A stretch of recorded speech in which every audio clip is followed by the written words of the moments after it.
I'm Charlie Ballard.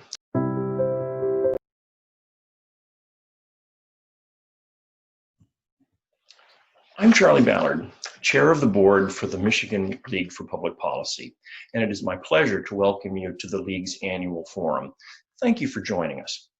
We'll get to our program shortly, but I just wanted to quickly introduce ourselves and let you know about some of the things we've been working on this past year. Since 1912, the Michigan League for Public Policy has been fighting for economic opportunity for all and speaking up for Michiganders who have been too often overlooked and underserved in public policy decisions, such as low-income people, people of color, immigrants, justice-involved individuals, and people with a disability, and more. We do this work by informing the public dialogue and helping empower residents to advocate for their families and communities with activities like our online 21-day Racial Equity Challenge and our ever-expanding Advocacy Bootcamp, and with our public policy forums like the one that you are joining here today. And we do this work by influencing public policy, pushing for positive change, and beating back bad and inequitable decisions. In the past year, we have had a number of policy victories. Our public advocacy victories in the last year include the following wins: defeating the misguided work requirements for the Healthy Michigan Plan, and expanding postpartum Medicaid coverage for new moms from 60 days to 12 months, and securing investment in a number of programs to help older workers go back to school or pursue a skilled trade, and generating greater investment in childcare to make it more accessible and more affordable for more families, and ensuring the statewide expansion of the 10 cents a meal program to connect Michigan-grown fruits and vegetables with school meal programs to improve child nutrition and reduce hunger, and advocating for justice-involved individuals, drawing action on a variety of reforms. These include automatic criminal record expungement, reform of the driver's license suspensions, expanding access to occupational licenses, and eliminating Michigan's lifetime ban on food assistance for certain drug offenders. This work is always important, but it has become even more urgent since the COVID-19 pandemic hit. The COVID-19 recession has been the most unequal in modern US history.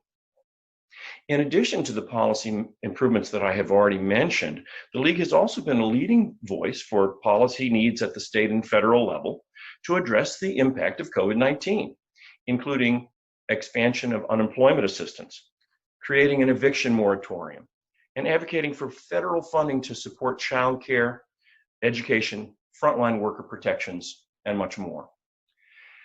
I am sorry that we couldn't all be together in a room today, seeing each other in person, the old-fashioned way of a meeting, but I do hope that this online format may allow people at a distance to join us who would not otherwise have been able to participate in this forum. And now, without further ado, it is my great pleasure to turn things over to the CEO of the Michigan League for Public Policy, the incomparable Gilda Jacobs. Thanks so much, Charlie. And good afternoon to all of you, and thank you for joining us at our first ever virtual public policy forum from the Michigan League for Public Policy. We know how hard we've all been working, whether at home, at work, in the classroom, or possibly in all three at once. It means so much that you are carving out time out of your very busy schedules to hear from our presenters today. Your commitment to an anti-racist Michigan speaks volumes, and even though I can't hear the echo of your voices in person today. The League's mission is rooted in using public policy and advocacy as tools to achieve prosperity for all people living in Michigan. We are proud to say that our organization has done this work since 1912, but we must reconcile with the fact that the League and the broader network it belongs to was originally organized under a culture of white supremacy. And by that, I mean a culture in which whites overwhelmingly control power and resources. Michigan has a long history of institutional racism that has created seen and unseen barriers for communities of color, particularly Black and Indigenous people, and unequal outcomes in all aspects of life, including health, housing, and education. In order for the League to achieve our mission, we must make sure that we work to dismantle the racist policies in place. As an organization, this has involved making racial equity a central value in order to reduce disparities faced by communities of color. The League believes it's necessary to walk the talk internally, and our Equity, Diversity, and Inclusion team has worked to cement an anti-racist framework to support the internal and external work that we do. We also understand that focusing on racial equity is a long journey, not something we can just check off a list. Our staff and partners are committed to this journey and the long road ahead. A focus on equity strengthens our organization, our effectiveness, our organizational culture, our ability to carry out our work, and more. We become a stronger partner and help support the leadership and power of impacted communities to be leaders in the policymaking process. And a focus on anti-racist policies will strengthen our state as well. The title of today's forum is White Laws, Black Lives, and the Need to See Color. And our speakers will explore the importance of systemic change in making Michigan an anti-racist state. We are honored to welcome Lieutenant Governor Garlin Gilchrist, State Representative Sarah Anthony, Angela Waters Austin of Black Lives Matter Michigan, and Dr. Renee Branch Canady of the Michigan Public Health Institute. Before we move on with the program, I have a few housekeeping notes for you. An agenda can be found in the comment section of today's live stream. The Lieutenant Governor and our panelists will be answering audience questions. You can submit your questions in two ways. You may email questions to info@mlpp.org, or you may text Ask MLPP to 63566. Our team will be on hand behind the scenes to field questions, and we will attempt to answer as many as possible, time permitting. Now, I would be remiss if I didn't thank our many sponsors and donors for today's event possible. We are grateful to the many corporations and foundations for their commitment to our work, including our guardian sponsors, Rocket Mortgage and the Max M. and Marjorie S. Fisher Foundation, and our champion sponsor, TCF Bank. We are especially grateful to the dozens of individuals who contributed to the League through the registration process. Being a nonprofit going up against the political establishment and wealthy special interests, we are fortunate to have the support of so many of you. And last but certainly not least, I would like to thank past CEOs Ann Marston and Sharon Parks for their tireless leadership and dedication to the League. And a special huge thank you to our staff who have made this day possible. Now I would like to turn things over to Edgar Vann, the Vice President of Diversity and Inclusion at TCF Bank and a proud member of the League's Board of Directors. Edgar? Good afternoon, everyone. Again, on behalf of our Board Chair, Charles Ballard, and President and CEO, Gilda Jacobs, we welcome you to the Michigan League 2020 Public Policy Forum today. Again, my name is Edgar Vann with TCF Bank, where I'm the Vice President of Diversity and Inclusion, and also a proud board member of the Michigan League of Public Policy. Today's theme for the forum is White Laws, Black Lives, and a Need to See Color. This topic is right on time and in the line of the civil unrest we've been witnessing throughout our country and nation and surrounding communities.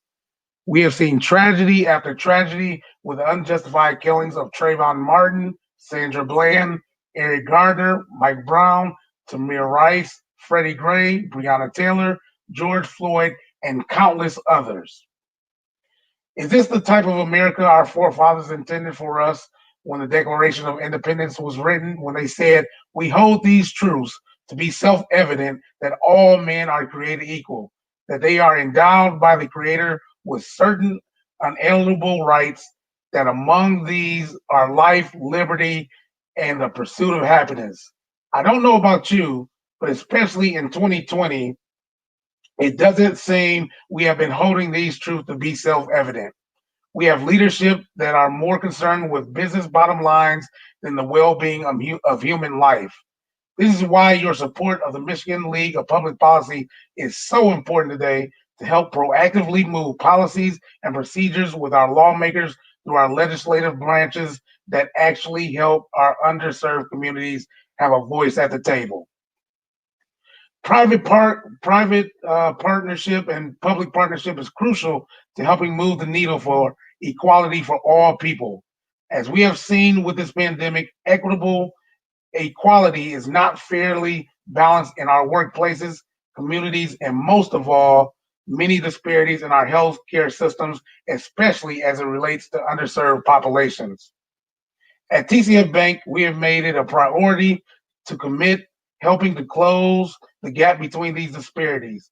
We are not just talking about it, but we are taking action to be about it. Two initiatives that I would like to briefly share with you that we have been doing at TCF Bank is our CEO, Craig Dow, in 2020 has taken the national pledge call of action along with other CEOs around the country to further develop diversity and inclusion initiatives in the workplace. As a result, TCF Bank has committed to 4 deliberate action items that aim to make a safe and inclusive work environment. The first one, we will continue to make our workplace trusting places to have complex and sometimes difficult conversations about diversity and inclusion. We will implement and expand unconscious bias education. We will share best and unsuccessful practices. We will create and share strategic inclusion and diversity plans with our board of directors. The second initiative, which is one of my very favorites, is that we've made a $1 billion loan commitment to minority communities and minority and women-owned small businesses. Within this commitment is a $10 million grant program to assist low to moderate income home buyers. The 5-year program commitment among the first tangible products of the public commitment Detroit Mayor Mike Duggan secured from major corporations in the immediate aftermath of George Floyd's murder, and will impact businesses across TCF's footprint across the country. I want to make this very clear. We cannot just take this time of civil unrest to be a moment, but it has to be a movement. I'm extremely excited to have the pleasure to introduce our keynote speaker today, someone who is standing tall for our state. And when I do mean he's standing tall, he's talking tall, and he actually is very, very tall. He has dedicated his career to solving problems for hardworking families, from spearheading campaigns for equity and justice to harnessing technology to improve circumstances for Detroiters. His focus has consistently remained on serving the public by getting things done. And he's been getting things done for a long time.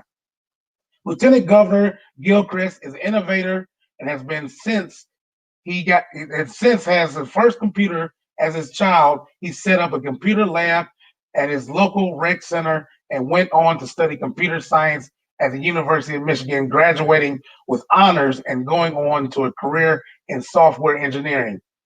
His next step as an innovator was with Barack Obama's 2008 presidential campaign, where he served as social media manager and developed new techniques for organizing and building support using technology. But his work as an innovator goes beyond computing. After working for the Obama campaign and MoveOn.org in Washington, D.C., Gilchrist came home to Detroit, where he combined his engineering skills and his deep commitment to social justice and equity. He served as a director of innovation and emerging technology for the city, where he used public data and technology to address everyday concerns the community was facing, including an app to report issues like broken fire hydrants, potholes, and broken streetlights. He has remained committed to his goals of solving problems and hardworking families. Since 2018, he has served as Lieutenant Governor of Michigan, working with Governor Gretchen Whitmer to find innovative solutions to our state's challenges. He's working to expand paid family leave, to protect Medicaid, to improve systems, to move, and most recently has chaired the state's coronavirus task force on racial disparities, where he leads a team working to develop supports for long-term recovery and to remove racist barriers and bias in testing results. He alone has created a future for politicians coming up, because he is our first African American lieutenant governor of the state of Michigan. So again, we want to make sure that we just don't make this time of civil unrest a movement, but he's committed to making this a real movement and just not a moment. So please, if you could, give a virtual applause for our Lieutenant Governor, Garlin Gilchrist. All right. Thank you so much, Mr. Vann. Brother Vann, it's always an honor to see you. I want to thank everyone for welcoming me here to have this conversation with the members, with the supporters of the Michigan League for Public Policy. It is really humbling to be your keynote speaker. We're going to discuss some really important topics throughout this day, but I would be remiss if I did not start off my remarks before I dive in by acknowledging and thanking Gilda Jacobs. She is an amazing public servant and continues to be, and has had a stellar career that has set an example of unparalleled leadership in the history of our state. You've done so much to just make sure that real issues facing real people are at the forefront of policymakers' minds and agendas. Thank you to all the work that you did in the Senate, all of what you've done as a nonprofit leader, and just what you've also done, and this is something I think people may sleep on. You have mentored so many people in the movement to create who would become policymakers and change agents. And I want to thank you for molding them. And, as you know, we have one of your alum serves on staff for myself and Governor Gretchen Whitmer. So just thank you for everything you do, everything you represent. It really is amazing. I also want to acknowledge, I know State Representative Anthony is going to be speaking, and I also want to acknowledge Dr. Canady, who will be addressing the group later today. She is a member of the Michigan Coronavirus Task Force on Racial Disparities. So while I will touch on some of the things that the task force has been focused on, she, as one of the people who has been truly doing the heavy lifting for the people of our state, I know we'll have some interesting and important things to share on that front. So I appreciate the topic of today, this notion of really what can we do to make Michigan an anti-racist state? We know that generations of racial disparities and inequities and inequality have had a detrimental impact on the lives of people of color across the country.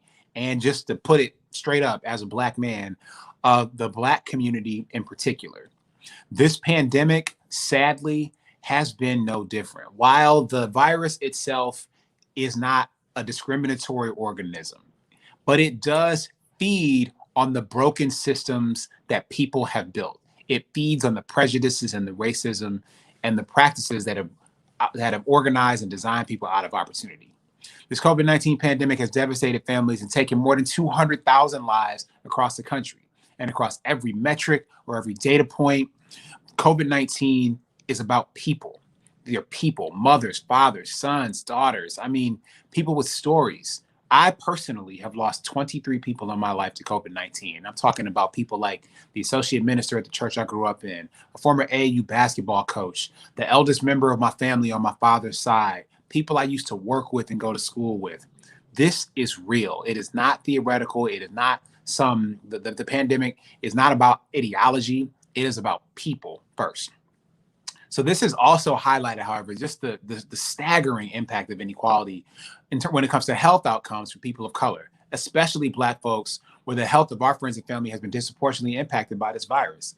Let's talk about the numbers in Michigan. And before I even go into the numbers, I want to talk about how our administration, Governor Gretchen Whitmer, myself, our Chief Medical Executive, Dr. Renee, and the professionals who are working with inside and outside of state government, we made a determination before we had our first confirmed case of COVID-19. Our confirmed case was on March 10th, our first two.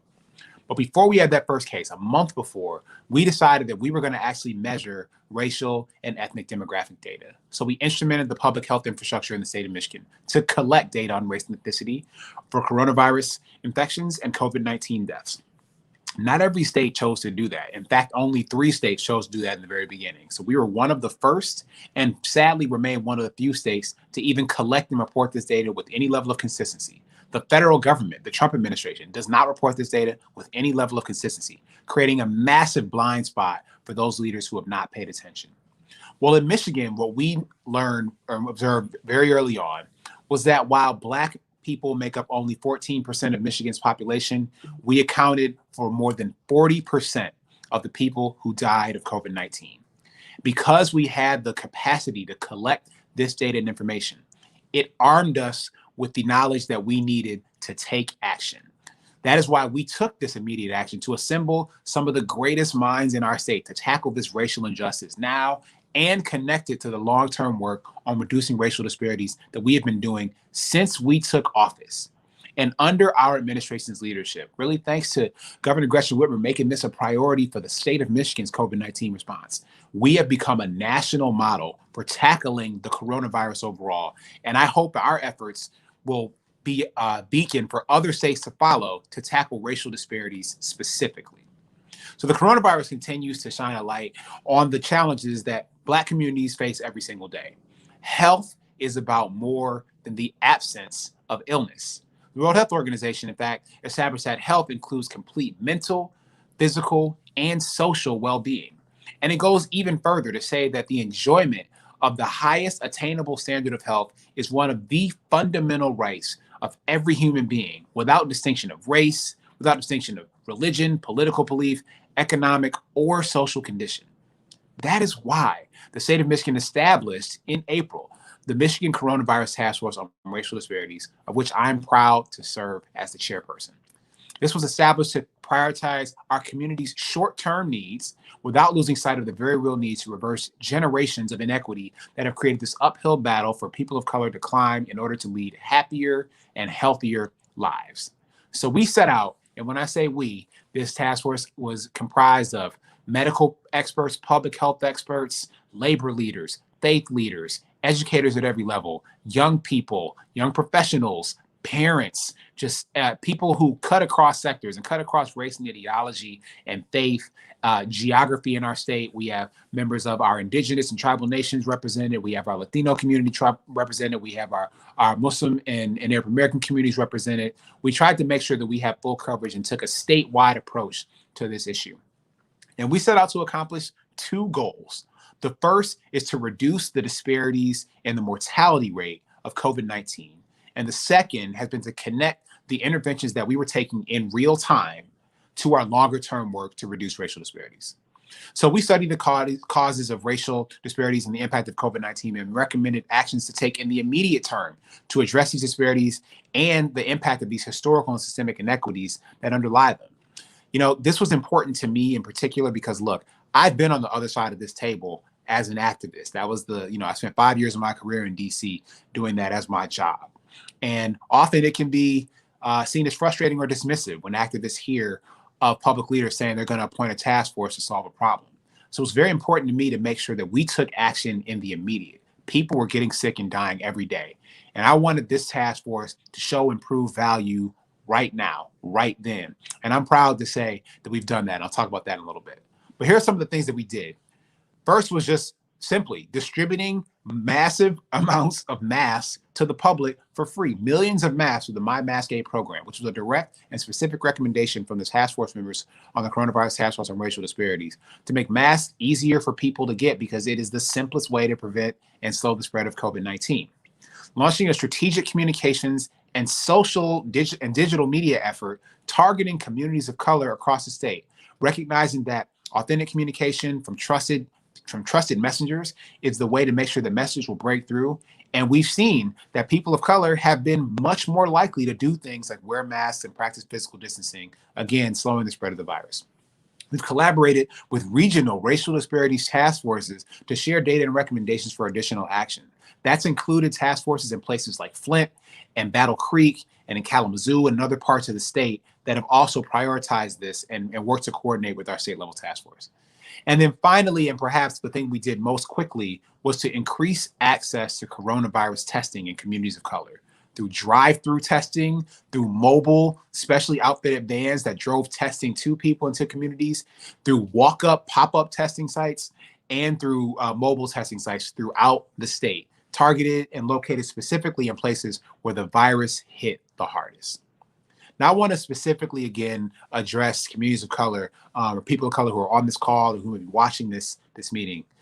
The task force is not like these other task forces, y'all. You know, we wanted to make sure we did something about it immediately. And so when Black people, but I also want to recognize that, look, Black folks have been impacted by racial disparities. Our Latino community has been impacted by racial disparities. Our Indigenous community has been impacted by racial disparities for a long time. And this is not something that we were going to be able to solve, you know, literally overnight, as Mr. Vann spoke to.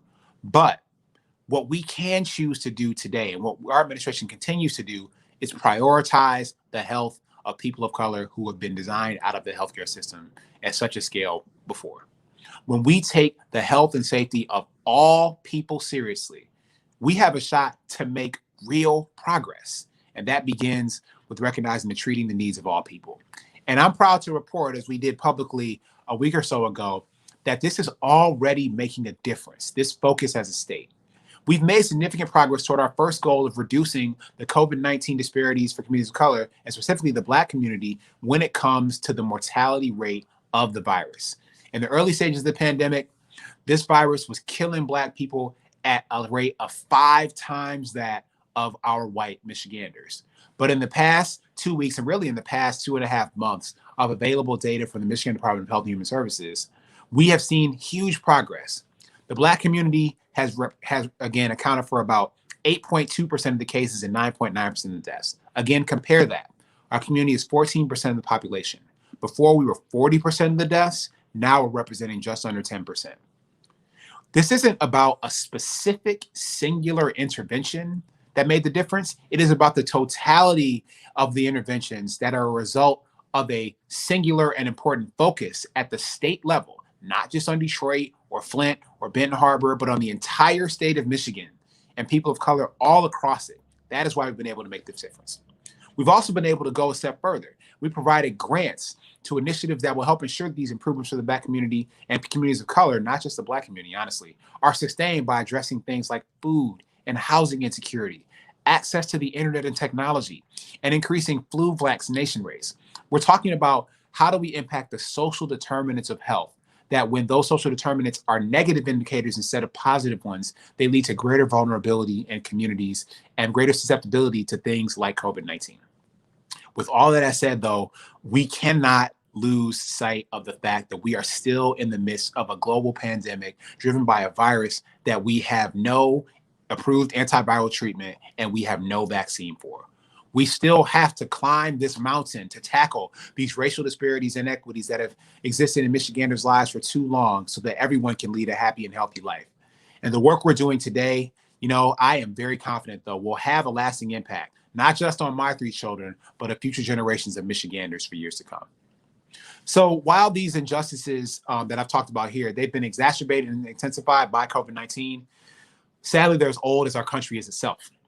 These are the same injustices that are frankly created the conditions for the murders of George Floyd and Breonna Taylor and so many others who, you know, Edgar named earlier, but so many countless others who've been motivated. They've motivated America's very background to confront this legacy of racism that has been the initial and defining stain on the American experiment. So this is why our administration has again stepped up and been a national leader and said the thing that should have been said long ago.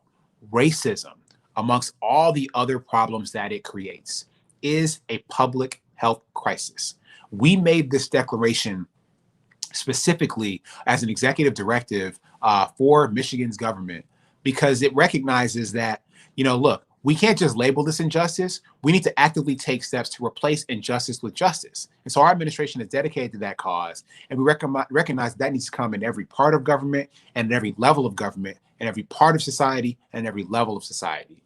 So this racism as a public health declaration unlocks the power and the tools of not only the Department of Health and Human Services, but every other state department and agency to look at their practices, their policies, and their programs and understand how racial prejudice could have played a role in their design, and then how that design can be changed to better impact or to better create more equitable impacts for Michiganders across the board. It also will allow for wider data collection and understanding, because just like in the pandemic, collecting the data created the space for us to take the action, and we can do that in other parts of the government as well. So if we're going to design, however, a system, a new system, and believe me, we can design a new system. One of the things I learned as a community organizer is that, look, the systems that we work under right now, they don't have to be this way. They didn't have to be this way. They are the result of a group of people making a set of choices to create these systems. Well, my organizer training showed me that a different set of people, a more empowered, inclusive, enlightened set of people can make a different set of choices, can build a different set of systems that lead to a different set of outcomes and structures. And so that means that we need to make sure that we have different and more people at the table. That means that we need to have real empowered representation. Because when we don't have it, when we don't include the voices of people of color, we end up with policies and programs that don't include people's experiences. When you look at who's been at the forefront of the decision-making process during this crisis in the state of Michigan, you will see the most diverse leadership team, not only in our state government's history, but also the most diverse leadership team in the country making decisions about how states should respond to COVID-19. Governor Gretchen Whitmer, the second woman elected to the office of governor. Dr. Jonae Caldoun, this brilliant Black woman who is our chief medical executive, and she has literally been our state's top doctor deciding how we need to move forward with COVID-19. And myself, the highest ranking Black person ever to be elected to public office in the history of the state of Michigan. We are also taking a further step with the creation of the Black Leadership Advisory Council, which will be a leading pillar of our effort to lay a foundation for equity and inclusion in Michigan. This is among the set of diverse ethnic commissions that we already have within state government in Michigan, but this is now for the first time there will be one that is dedicated to the issues and priorities of Black Michiganders. Because Black people are the largest racial minority in the state, but this is the first of its kind council to be directly inclusive and responsive to us. This will build on the work that's been happening in the Michigan Coronavirus Task Force on Racial Disparities, on our Poverty Task Force work that was established this past December, on the Healthy Moms, Healthy Babies initiative, which was declared in February and funded in our budget that was just signed into law last week, that deals with the disparities between Black women and white women when it comes to the mortality rate, Black women being 3 times more likely to die of pregnancy-related complications. But it'll also focus on things like economic opportunity, affordable and available housing, public safety and policing, education, environmental justice, and just creating more opportunities for Black Michiganders to thrive in our state. When we have full and complete representation, we will have policies and programs that address people's full and complete concerns. We, like I said before, we are one of the first states that has even been tracking this data on race and ethnicity on COVID-19, and we hope that the federal government will step up and do the same. We hope that every state will collect it. And thankfully, I've heard from my counterparts across the country who want to learn how they can do just that.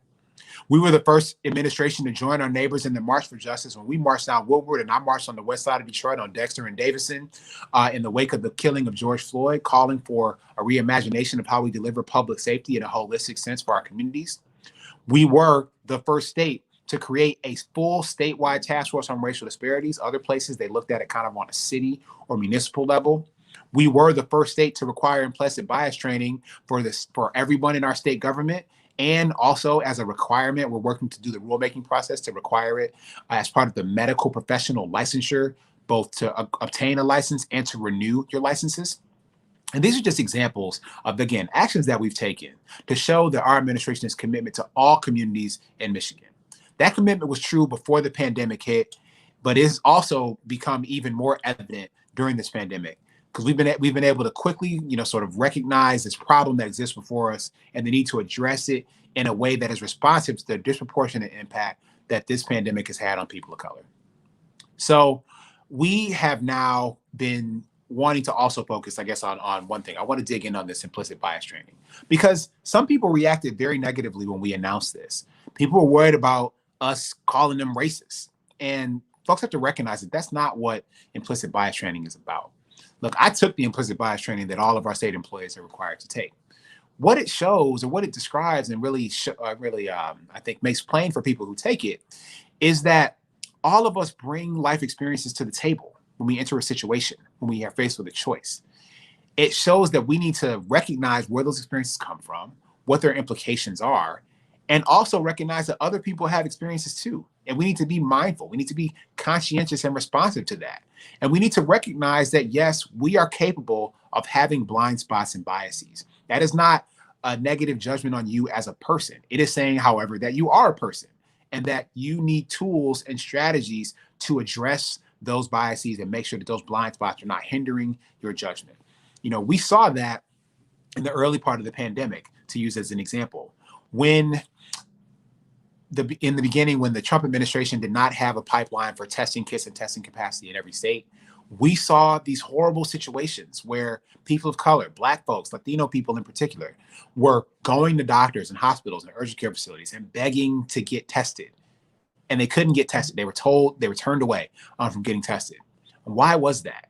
In part, that was because we didn't have enough tests. And so medical professionals were put in this impossible position where they had to choose who got a test and who did not. And when you have to make that kind of choice, when you have to make any kind of choice, there's the potential for bias to be present in how you make that choice. So that is why this training is so important for everyone to recognize, from medical professionals to our public servants who work in state government, to do this. And so, you know, Dr. Renee Caldoun wrote a letter to every medical professional recognizing and naming that implicit bias could be present, because that is the first step to actually dealing with it, according to the research. So there's work to do, but we got to recognize, and I hope that what I'm saying is coming across, that while healthcare, our public health, is what's front of mind for all of us, justifiably so, this is bigger than healthcare. To this day, racism perpetuates inequitable outcomes everywhere in terms of achievement gaps, education and housing and job discrimination, and our criminal justice system. Whether it's implicit bias or overt racism, this is present. And if we want Michigan to be an anti-racist state, we all have to understand that we all have a role to play to making our state anti-racist, to creating opportunity, to changing every system that has had racist impacts to one that can have anti-racist outcomes. So we all have to step up. I guess I'll leave you with one final quote. It's a quote from James Baldwin. It's one of my favorite quotes. And I said this on one of the days when we actually announced our task force on racial disparities. And it's that not everything that is faced can be changed, but nothing can be changed until it is faced. Our administration understands this. We understand that this will take time and that it is not easy, but we also understand that we will scale this mountain of suffering, ultimately reaching the summit of equality that recognizes that we are all human beings who are valuable and capable of pursuing our dreams and our happiness and our full potential right here in the state of Michigan. So thank you all for all that you're doing. I like to say that I try to stand tall for Michigan, but all of you, by prioritizing these issues, you are all standing tall for our communities across our state and continuing to make us a leader in addressing the inequities that we need to address in order to make sure that we all have a role to play in our state's future. So thank you so much, and God bless you for having me. So, Lieutenant Governor Gilchrist, thank you so much. Thank you for their wonderful warm words about me, but more importantly, for the amazing work that you and Governor Whitmer are doing to really affect true policy change and to change the course of Michigan to make it an anti-racist state. And I think the fact that you have been so successful reducing the mortality rate of African Americans is proof positive that policy matters and that we can do amazing things when we really take the time to unpack what needs to be done. So thank you. We are grateful that you'll be able to stick around a little bit and answer some questions. Here's the first one. How does the inability to enforce the governor's safety measures around COVID-19 impact communities of color who tend to have less access to quality medical care? Yeah, this is really important. And so just so to make sure that everybody's on the same page is what we're talking about, we have implemented a number of executive orders under the authority that the governor had under Michigan law, frankly, since 1945. But on Friday, like this past Friday, a few days ago, the Michigan Supreme Court said that that law should have never been on the books in the way that it was written. And so it is therefore called into what is, but look, I'm not a lawyer, I'm an engineer, but it is called into, now we're in a very undefined legal space about what happens with the actions that have been taken. I want to be really clear, though, that the court did not say that anything that our administration had done was illegal. They didn't say that. They did not say that anything that we did was problematic. They didn't say that. They said that the law as existed, like it shouldn't have existed in that way. So what that means is the things that we've done that have worked in both a qualitative and a quantitative way demonstrably to save lives, to save people from getting infected with this virus, have been the right choices. So now what we're trying to do is understand how to move forward, because regardless of what the Supreme Court says, we still have lives to save. Like, it's still my job to protect and promote public health and public safety and give people a chance to pursue their happiness. So what we're looking at are any number of mechanisms and sources of authority that we have, including those coming from the specifically the Department of Health and Human Services in the context of an epidemic. There are special orders that the DHHS has. This also, though, is an opportunity for the Michigan legislature, the Republican-led Michigan legislature, to step up. They have wanted to, they've claimed that they wanted to play a larger role in deciding and defining the state's emergency response. And I hope that they are ready and willing to do so, just as we have been for this entire time. And so I hope that they've been prepared, and that as we have conversations, that they will do their part. I am troubled by some of the things I have heard from the legislative leadership, up to and including the rejection of the requirement of people to wear masks, which is, I think, sadly, has become a partisan issue when it is not. And if everyone were to do that, that could greatly slow the spread of this virus.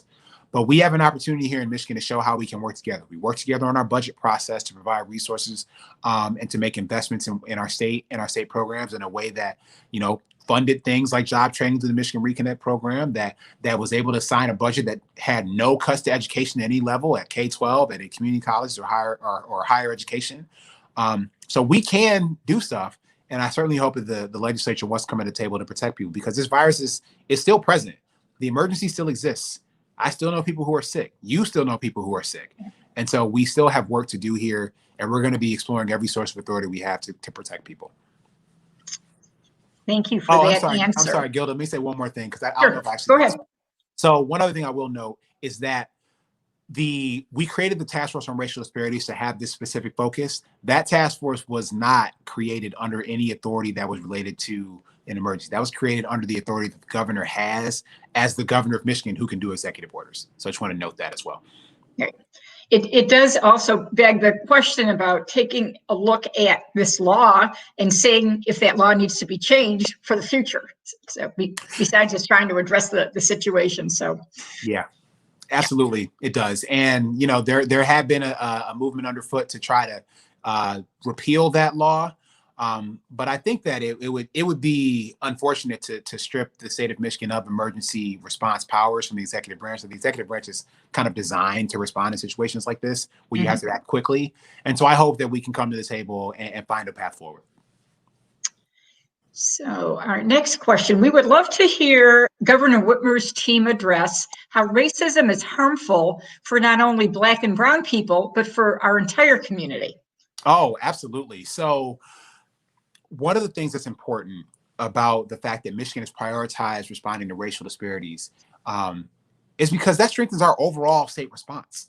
When we're talking about just the number of people who are needlessly overexposed, needlessly vulnerable to this virus, one person getting sick in Michigan is a problem, let alone one person who already was starting off in a more susceptible place is a problem. So when you're thinking about, as a Michigander, the fact that the places you go, the businesses you patronize, the grocery store you go to, everything, the places where you engage in the activity of being a Michigander, we come across people of all walks of life. And one of the things that is scary about this particular coronavirus is that the way that it spreads is when people are doing things in proximity to one another. And so we want to be clear about that. The other way that this impacts us is that, especially let's think about places like schools. My kids go to school in Detroit public schools, and they have a pretty diverse classroom. When we were they're virtual now, when they were in their classroom in person. And so one of the things that is happening is, young people have family members, and young people themselves can also be quite vulnerable to this virus. And again, all these places where races and ethnicities and identities are coming together, those points where we come together in life are points of potential spread of the pandemic, of the virus, which can lead to that spread within our communities. Why does that matter? And why is that an example of racism overall? It's an example because when you're looking at the injustices that have led to people being more vulnerable, that impacts your vulnerability as well. If you use public transportation, and there's a reason why public transportation is more dangerous, because during the pandemic or because of some other reason, public transportation happens to be one of the most diverse melting pots and places in our state or in our communities. And I know this because right before I took office, I was a full-time bus rider. So I think that we have to recognize that we are all interconnected in our state. Our presence and our futures are interconnected. And so if we want to truly move forward to our highest and best potential, we have to make sure that all of us are putting our best foot forward. And sometimes that means taking a particular focus on solving and addressing a particular set of needs in a particular community. Thank you. Do we have, so this is from Shauna Bodine. Do we have representation of Indigenous people on the task force? I know that the community has struggled nationwide in this crisis. We absolutely do. Chairman Jamie Stook is on the task force specifically, and I have been in deep conversation since the beginning of the pandemic with the leaders of all 12 tribal nations represented here in the state of Michigan. And I think even this week I'm going to be going and seeing one of the health facilities, one of the tribal health facilities, actually where I have been getting my COVID-19 test has been at American Indian Family Services on the west side of Detroit. But yeah, this community has been hit particularly hard. And so there've been good partnerships with our tribal nations and our state health department when it's come to infrastructure related to contact tracing. And we're also working out things related to Medicaid reimbursement and other pieces to make sure the care is deliverable to the people who live within our tribal nations. But this is something that's been a priority for me personally. It's why I mentioned it several times during my remarks, because this is a community that has been overrepresented in a number of disparities when it comes to health outcomes in our state and across the country. Thank you. From Daniel Jones, what about our incarcerated community? I have loved ones who have died in Michigan's prisons due to COVID and who are currently testing positive. What's being done to protect them? Yeah, absolutely. This is an important question. It's important to me personally because I didn't spend a lot of time in my remarks talking about this, but before the pandemic, one of the issue areas I spent the most time on was reforming our criminal justice system with a particular focus on our prison system and also on creating an automatic pathway for people to get their records expunged through something called Clean Slate, which just passed our legislature and will be signed into law next week.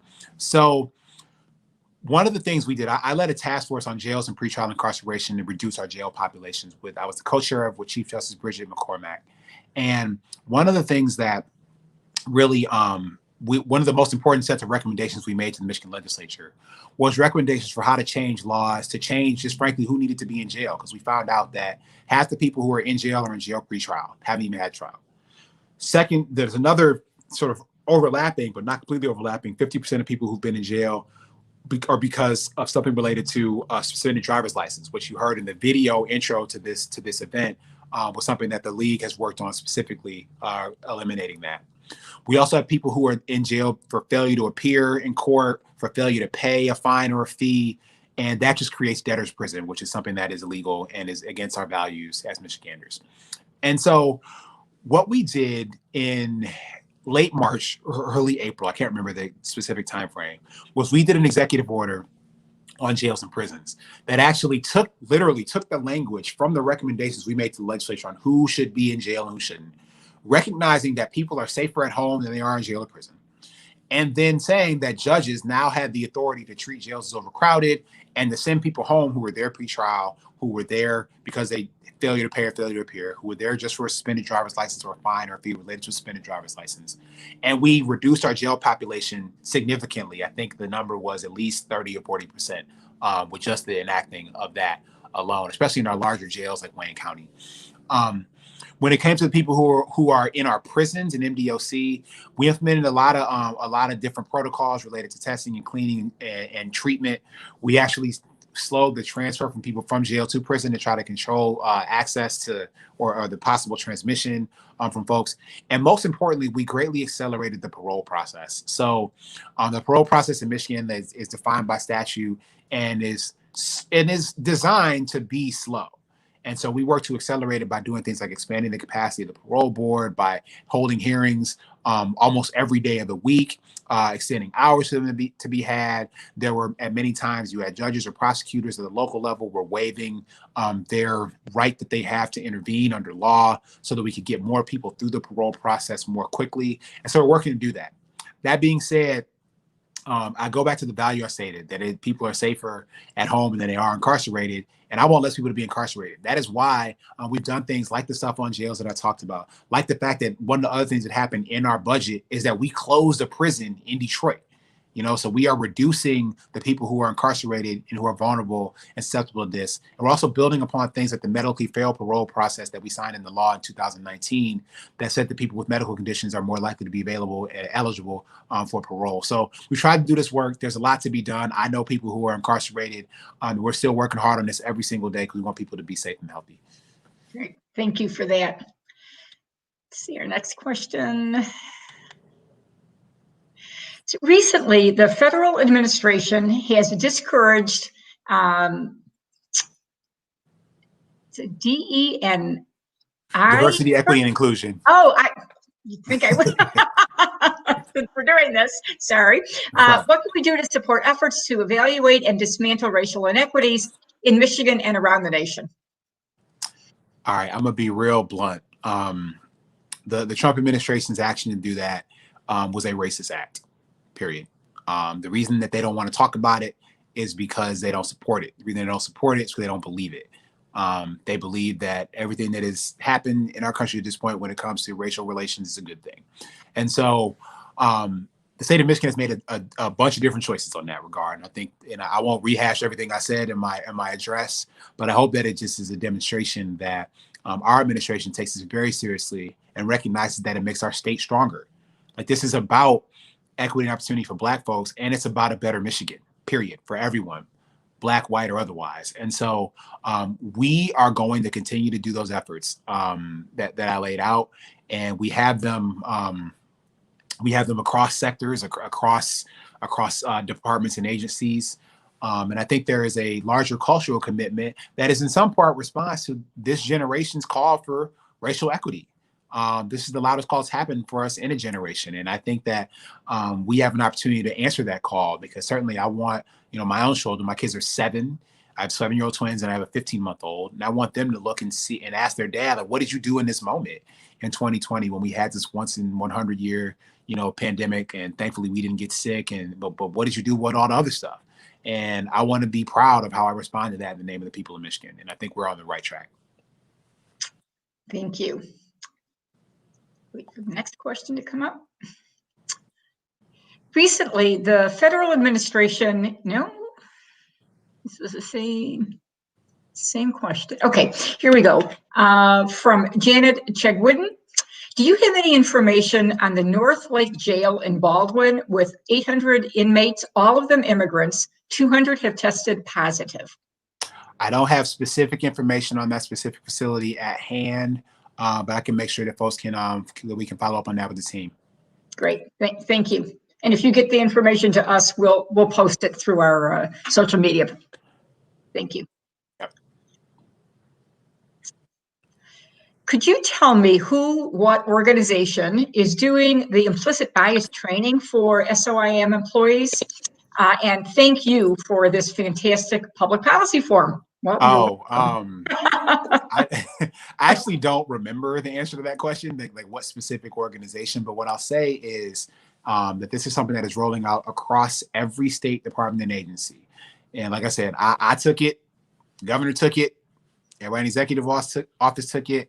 And it's been really, really valuable to, like I said, it shows again that we all bring biases and experiences to the table, and that there's bias that does not solely exist along racial or ethnic lines. Like bias could exist when it comes to age or people who are differently abled, people who are different sizes, heights. Look, I'm 6'8". Like people think stuff about me when they see me, you know, like I think it tries to have a holistic approach where you recognize that bias is something that we need to understand so that we can design ways to address it. And so I'm proud of what the state of Michigan is undertaking. And again, I hope that we serve as a model for other states. Could you tell, what has the administration been doing to assist Michigan's immigrant population through the pandemic? Yeah, I appreciate that question. So, you know, obviously a lot of immigration policy is set at the federal level, not the state level, but we have worked to make sure that the policy changes, whether it was eligibility or accessibility to things like testing, the testing of COVID and everything like that, are available to people who are immigrants, not just to people who are, you know, citizens. We were trying to include undocumented immigrants and everything that we can. There's been a little bit of work that we've had to do, a little bit of acrobatics to try to figure out how to do that with some of the federal dollars that we are leveraging through things like the CARES Act. But it's a priority for our administration to make sure that we are not only welcoming, but that we are responsive to the specific needs of immigrants. And I'd be remiss if I didn't take this opportunity here to say that that I want everyone, including our immigrant population, to complete the census by the end of October. That's really important to make sure that the resources that are ours, like they belong to us already. We need to just step up and be proud and declare our presence so that they can actually be remitted to us. And our immigrant communities that add to the vibrance and the vigor and the power of our state, of our economy, of our education system. We need our immigrant communities to be fully present in our census. And so we're working my 2020 census.gov to fill it out. You can fill it out online. You can do it via phone. It's the most convenient census it's the most convenient census ever in terms of the ways you can complete it. And we need a full and complete count of Michigan. The state of Michigan has spent more resources to get a complete count than we ever spent in the history of the state of Michigan. It's a bipartisan effort to make sure that we show up and show people. Because I don't know about y'all, but when I leave the state, I'm really proud to tell people I'm from Michigan. Whether it's like a Tigers hat or a U of M thing or whatever, like I'm really proud to show that. And people can see that, they can feel it. And the census is a great way to have people feel it in the federal government. Great, thank you. And I'm really glad that things were resolved in terms of the farm workers being able to be tested. I think that's really important. Oh, absolutely. I can speak to that specifically. So one of the concerns that we had as a state, and again, this is something that the task force specifically looked at, was how we can address the unique needs of our migrant workers in the state of Michigan. We are a huge agricultural industry in our state, not so much in Southeast Michigan, but particularly in West Michigan and Northern Michigan. And so one of the things we did is we made sure that there would be testing capacity and availability for our migrant workers, up to and including those specially outfitted vans from Ford Motor Company that were literally driving testing to these farms. But we also created some specific isolation infrastructure, because the way that you stop the spread of the virus is you literally don't give it to somebody else. And so for people who were tested positive, but that didn't have a case that required them to go to a hospital, we actually created this specific isolation infrastructure in Muskegon County that's accessible to migrant workers all across the state of Michigan to be driven there so they can isolate safely and with dignity to be able to manage their health. And if they needed to go to a hospital, there's medical staff on site that then get them to a hospital or something if they needed, if their symptoms escalated.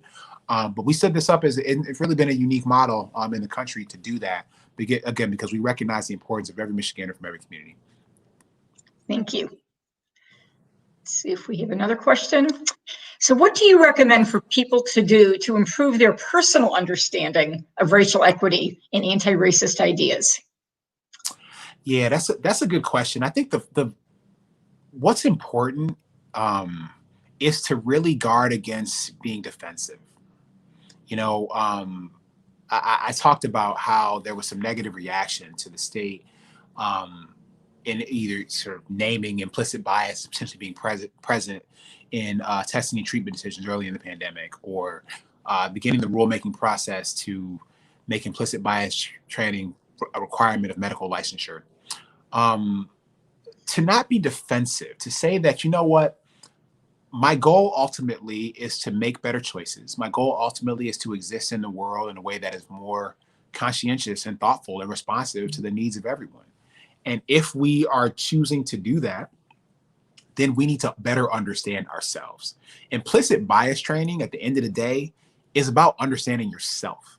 It's about asking yourself questions about why you may hold the views you hold, or why you may approach situations the way you approach it. If you are open to that kind of self-reflection, that then creates the conditions for you to be open to understanding what needs to happen to create a more racially just and equitable society. And so I would say to start with yourself. This is an act of self-reflection, an act of self-accountability. And if you approach it with that mindset of what can you do, what's the role that you play? And again, it's not about calling you racist or you benefited from something specifically. That may or may not be true. But what is true is that you can do something about it to change it going forward. And so be open to that possibility. Thank you. From Marshall Lauer, can you describe what's being done to ensure that people of all colors and financial backgrounds vote? And what can we do to help? This is a very important question. So actually, one of the most important things that's happened in a generation happened in 2018. So the voters of Michigan spoke with a very loud voice and approved Proposal 3, which was a deep expansion of access to voting and voter registration. We allow online voting registration for the first time in Michigan. You can register to vote online right now through October the 19th. We allow voter registration up to and including on election day in person at your city or township or county clerk's office. That's never been available to us. So we made voter registration easier than ever before. I also want to note something that wasn't changed in 2018, but that people really, I think, don't necessarily understand. That I talked a lot about criminal justice stuff. Well, people in Michigan, we have very progressive laws when it comes to people who have criminal records being able to vote. Some states, like if you have a felony, you can't vote or whatever. That's not true in Michigan. As long as you are not currently serving a sentence inside of a prison or inside of a jail, you can vote. That means if you're on probation, you can vote. If you're on parole, you can vote. If you just got home, you can vote. If you are in a jail pre-trial, and like remember I said earlier, 50% of people in jail in Michigan are in jail pre-trial. If you're in jail pre-trial, sitting in jail, you can still vote. So folks need to understand it, and we need to make sure that word gets out to those of us who are impacted by having criminal records, that they probably can vote in the state of Michigan. We also, the voters in the state of Michigan, voted to allow no excuse absentee voting, meaning that anyone who wanted to vote absentee could simply request a ballot and then they would get sent one. In a global pandemic, when doing stuff in person is more risky, being able to vote at home and drop it off is a godsend, literally. And so the people of Michigan made that more possible. And as we saw in the August election, more people voted in that election than ever voted in a primary election. And that was mostly because there was a safe way to do it called no excuse absentee voting. So we are working to promote those, and the Secretary of States are working to promote those at all forums. We also, we did things like we sent an absentee ballot request form to every registered voter in Michigan, so that every person could have the opportunity to vote and vote safely who is registered to vote currently. Now, obviously, it doesn't catch the people who are newly registered or going to get registered. And so we need to make sure we've been having a strong communications program to make sure folks know that. I'm also highlighting the number of options to be able to vote. You can request a ballot absentee, and then you can return it via mail. You can drop it off in a drop box. You might live in a city like the city of Detroit, for example, that's opened 23 satellite voting locations today that you can go and vote and drop your ballot off. Or you can, put your mask on and go vote in person on November 3rd. Like, there are lots and lots of ways for people to vote. We want to make sure that all of them are available, all of them are accessible, and all of them are safe. Thank you. Final question before our break. What are some of the administration's priorities before the end of session? Yeah, I appreciate this. So we obviously we dealt with a big one, which was the state budget, which we signed on September 30th to go into effect October 1st. We got some other things we're trying to land though. We want to continue to focus on, and we may have seen we've made some announcements related to like water infrastructure, a $500 million investment in water infrastructure in the Great Lakes state. We made a big announcement related to climate change and being part of the U.S. Climate Alliance and cutting our being carbon neutral by 2050 in our state of Michigan and reducing our emissions below 1990 levels by 2025. So we're trying to take some aggressive stances from a values perspective in these areas. We've got more work to do on criminal justice reform. So I talked about we passed that clean slate policy bill. We need to finalize the funding mechanism for that. We also will see the first and potentially even the second round of those bills on jail reform that I talked about earlier that were recommended to the legislature in January. They had hearings in September, and I expect activity, and they moved through the Michigan House in September. And so I expect those to move to the Senate and to be passed into law in probably during the lame duck session, which I'm very excited about because that, again, will make a big difference. Jails are the front door to mass incarceration. And a lot of people and a lot of families are impacted by jails. We did hearings all over the state, and we saw people from all walks of life who've been impacted by our broken jail system, our inadequate jail system, inadequate in the sense that it doesn't deliver public safety. So we need to reform that. So the criminal justice reform will be a big one. And then we also are going to continue to focus on things like education and infrastructure. We still got roads to fix. I'm going to be focused like a laser on internet access. I want Michigan to be the state that connects all of our people. And so we signed in the budget a pretty big program related to broadband build out. We need to do stuff on affordability and digital literacy. So stay tuned. You're going to see some more stuff in all those areas. That's awesome. Well, thank you for spending so much of your day with us. You were incredible. We love what's happening under your leadership and Governor Whitmer's leadership. So thank you, and keep doing good work on behalf of the people. Thank we you, appreciate Gilda. that. Thank you, Gilda. Thank you, Lead Public Policy. Thank you. Thank you. We're going to take 10-minute break and then come back, and we have an amazing panelist of star-studded experts that will further unpack the racial inequities in our state and give us some recommendations on how to fix things. So we'll see you in 10 minutes, folks.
I just want to welcome everybody back after that short break. We are going to turn to the next part of our program, and it is my honor and privilege to introduce Kelsey Perdue. Kelsey, who has just finished, or just reached her first anniversary with the league, is our Kids Count director, and she will be moderating our panel today. And Kelsey, take it away. Thanks, Gilda. Can you hear me all right? Sure can. All right. Welcome, everyone. Good afternoon. Thank you for sticking with us. I am so excited to be able to moderate this next conversation as part of today's program. This panel will feature community public health and policy leaders. And as Gilda mentioned after the Lieutenant Governor's keynote, is that this work is proof positive that policy matters. So we are going to talk about how we might advance racial equity, how we might strengthen the social justice work happening in our state, and of course, how can we explore policy solutions that will improve outcomes for kids and families. So there are a few different ways you all can ask questions, just like you have been doing, email, texting them in, and we'll make sure that we incorporate them in today's conversation. So next, I'm going to introduce our panelists one by one.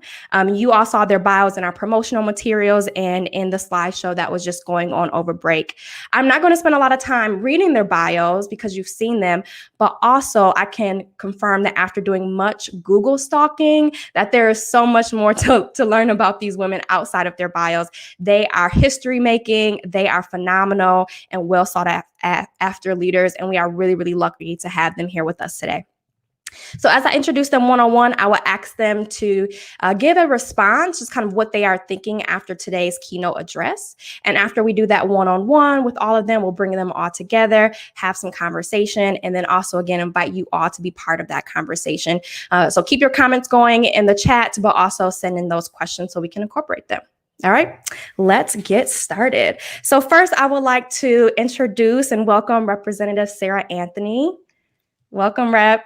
Hey. Thanks so much for joining us. So happy you're here. Thank you for having me. For sure. So can you take a few minutes and just tell us how you're feeling and maybe some of your responses to today's keynote and anything else you'd like to share more generally around your work? Yeah, I mean, again, thank you. Thank you, Kelsey. Thank you, Gilda, the whole team for just inviting me. I could listen to the Lieutenant Governor like all day, right? And because I think we often forget how fortunate and how blessed we are to have Governor Whitmer and Lieutenant Governor Gilchrist at the helm right now. Can you imagine just about anybody else leading our state during a public health crisis? I have not seen in my lifetime an administration that has taken these issues so seriously, that has just named the thing. I mean, just the phrase systemic racism, right? Just actually infusing and embedding an equity lens throughout state government. Actually naming the things is a powerful thing.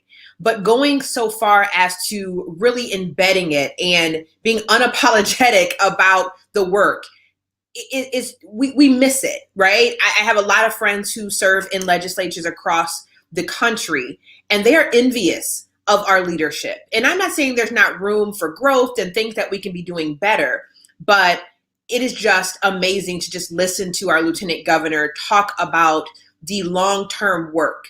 You know, people forget that during the state of the state. So this is before George Floyd. This is before we know anything about COVID. Our governor was naming the thing. She was talking about disparities in healthcare. This was before it was hot to do so. And so I think that it's important to applaud the work of the administration, but also when you look throughout the administration, and I think the Lieutenant Governor mentioned this, the diversity of the staff throughout every department is something worth noting, that we are bringing people from all walks of life, ethnicities, abilities to the table to tackle these issues. It is very powerful. We see more women, we see more people of color in director level positions throughout state government. It's powerful. So I think that is the good thing. That is the good news, I will say. I will also say, you know, as Lieutenant Governor was speaking, and as I've been just reflecting, I think it's important to note that we are not all at the same place when it comes to these conversations around equity and inclusion. I work with, over 100 legislators, in the House, 38 in the Senate, policymakers across the nation. And it is sometimes infuriating to think of, a world in which you can completely ignore these issues, that you could create policy, that you could go in and, into the halls of power and try to tackle issues related to healthcare or housing or food insecurity or education, and miss that there are deliberate disparities that have been created, that were deliberately designed to oppress people. There are people who are in the halls of the Capitol right now who completely dismiss the notion that there are any inequalities, or that those inequalities are based on self-determination, that, these external factors is what at play, not systemic racism. And so I think we would be ignorant to think that individuals are not focused on this work and are not actually benefiting from a system that oppresses people right here in the state of Michigan. And not just in the hall of the Capitol, right? In local communities as well. City councils and county commissions and townships. There are decisions that are being made every single day that are deliberately designed to oppress people. And so I think that's a part of the charge for policymakers like me to make the case, to fight for what we know we need, but also to ignite the public, whether it's policymakers, community organizers, to hone in their efforts in order to move the needle on policy that would make us more equitable. So I know we got a lot of time to talk about it, but I just wanted to. Wonderful. Thank you. I mean, you hit on so much. Once we all get back on here, we're going to dig even deeper. So thank you so much, Rep. So thank you so much. We'll bring you back on in a second. So now I'm going to invite Angela Waters Austin from Black Lives Matter. She helped found Black Lives Matter Lansing and Black Lives Matter Michigan. So a wonderful community leader that we're blessed to have here with us. Welcome, Angela. Hi, Kelsey. Thank you so much. And thank you, Gilda and Michigan League for Public Policy for having me. Our pleasure. So what are some of your reactions to today's keynote address? Well, I'll tell you what, one of the things that I think I really came into full admiration, in addition to being 6'8", that's really impressive. I doubt Lieutenant Governor, but what really hit home for me today was the combination of being an innovator and being an activist in a position as a lieutenant governor, but also in addressing something as big, a wicked problem like racism, systemic racism, structural racism, to be more specific, and understanding that data, what I love hearing is that the data created the opportunity for action. I think we need to be a little bit more expansive in what we think of in terms of data and where that data comes from. As Representative Anthony just pointed out, that people can look at the same data and have a very different understanding, interpretation of that data. So people can reinforce their own narratives just by looking at the data. So one of the things that we really have to do is to get underneath, and we have to understand the story behind that data and understand the historical oppression and policies that have actually created the data that we're looking at. So that we really understand that it is connected to policy, that it is connected to the individuals. That was another thing that Lieutenant Governor pointed out, is that it is actually people who make the decisions inside of systems. And so we can't move too far away from understanding that it is the individual work that we have to do that will ultimately lead to the transformation. What I heard so far today is a whole lot of truth. And without that truth, we can't get to the transformation until we can name that racial equity is what drives the data across all of our systems, from education to public health to the environment. If we look at who actually is disproportionately impacted, we find that those people are Black and brown. And if we trace that back through policy and history, we see that there has been an intentional effort to create multiple systems, some systems that benefit some groups and systems that actually oppress and cause harm to other groups. One of the other questions that I love that came from the audience is, how does racism actually impact people who are not Black and brown? And I think the Lieutenant Governor did a great job of touching on how a system that's designed to cause harm to one group of people ultimately catches other people in its trap. The bear trap in the woods doesn't know whose foot is in it. And that is actually how systems create harm for everyone. And that's why when Black Lives Matter, for example, addresses policy, when we look at the systems of oppression and harm, we look at how improving those systems ultimately benefits everyone. And I'll just name that it's not just the physical harm, but it's actually mentally and spiritually harmful. So if we look at the impact of racism on what we believe about ourselves, regardless of the color of our skin, the belief that the only way that a group can succeed is by oppressing and harming others, and what that actually does to someone psychologically and what they believe about their own self-worth. We really need to take a look at the impact that systems of white supremacy actually cause harm to all of us. And that when we talk about systemic and structural changes, it's about changing the culture, it's changing the narrative, it's changing the way we see ourselves, the way we see other people, and it's something that we all have to do.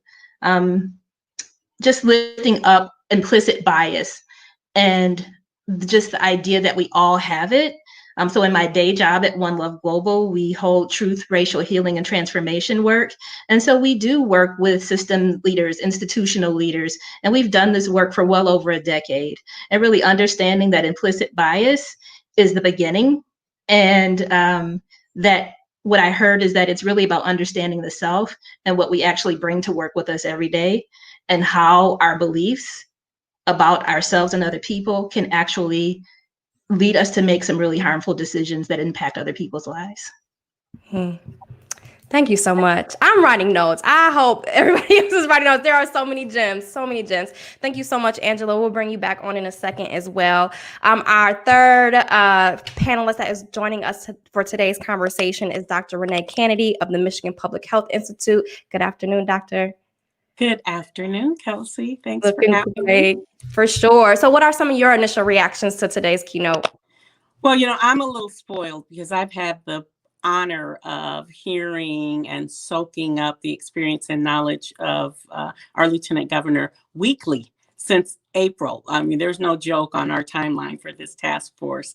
But there are a couple of things that really stood out for me. First of all, in terms of leadership, right? Our Lieutenant Governor and our governor have really taken not just courageous leadership, but what I would call compassionate leadership. It is about not sort of convincing and condemning people that disagree with them, but setting a table that invites all perspectives, because they are the elected leadership, not for a particular party, but for the population of this state. So I think that's a very, very important strategy as we advance this work on behalf of all Michiganders. We do a lot of work at MPHI around advancing the science, I'll say, the relational science of dialogue as a methodology. And so people don't want, as Lieutenant Governor said, people don't want to be called a racist. And so they tend to shut down on this conversation instead of moving into an effective and a systems changing and a process changing dialogue that really is not about trying to persuade people or coming with the one solution, but it really is about bringing multiple solutions to the table. I have really been trying to stand in a place of compassion. I always say that as we do this tough equity work at MPHI, that we want to do the work in a way that keeps people whole and keeps people at the table. If it is true, and it is, that we are all deleteriously affected by racism, both directly as people of color and indirectly as white people, then the idea that doing the work together requires destruction of one group of people and elevation of another is equally as contrary and as contradictory. And so how do we do the work together in a way that shifts change. What I'm also recognizing, again, from this lens of compassion today, that's just my term, my mantra today. And it seems to me that people who argue against the existence of racism are simply uneducated or uninformed about it.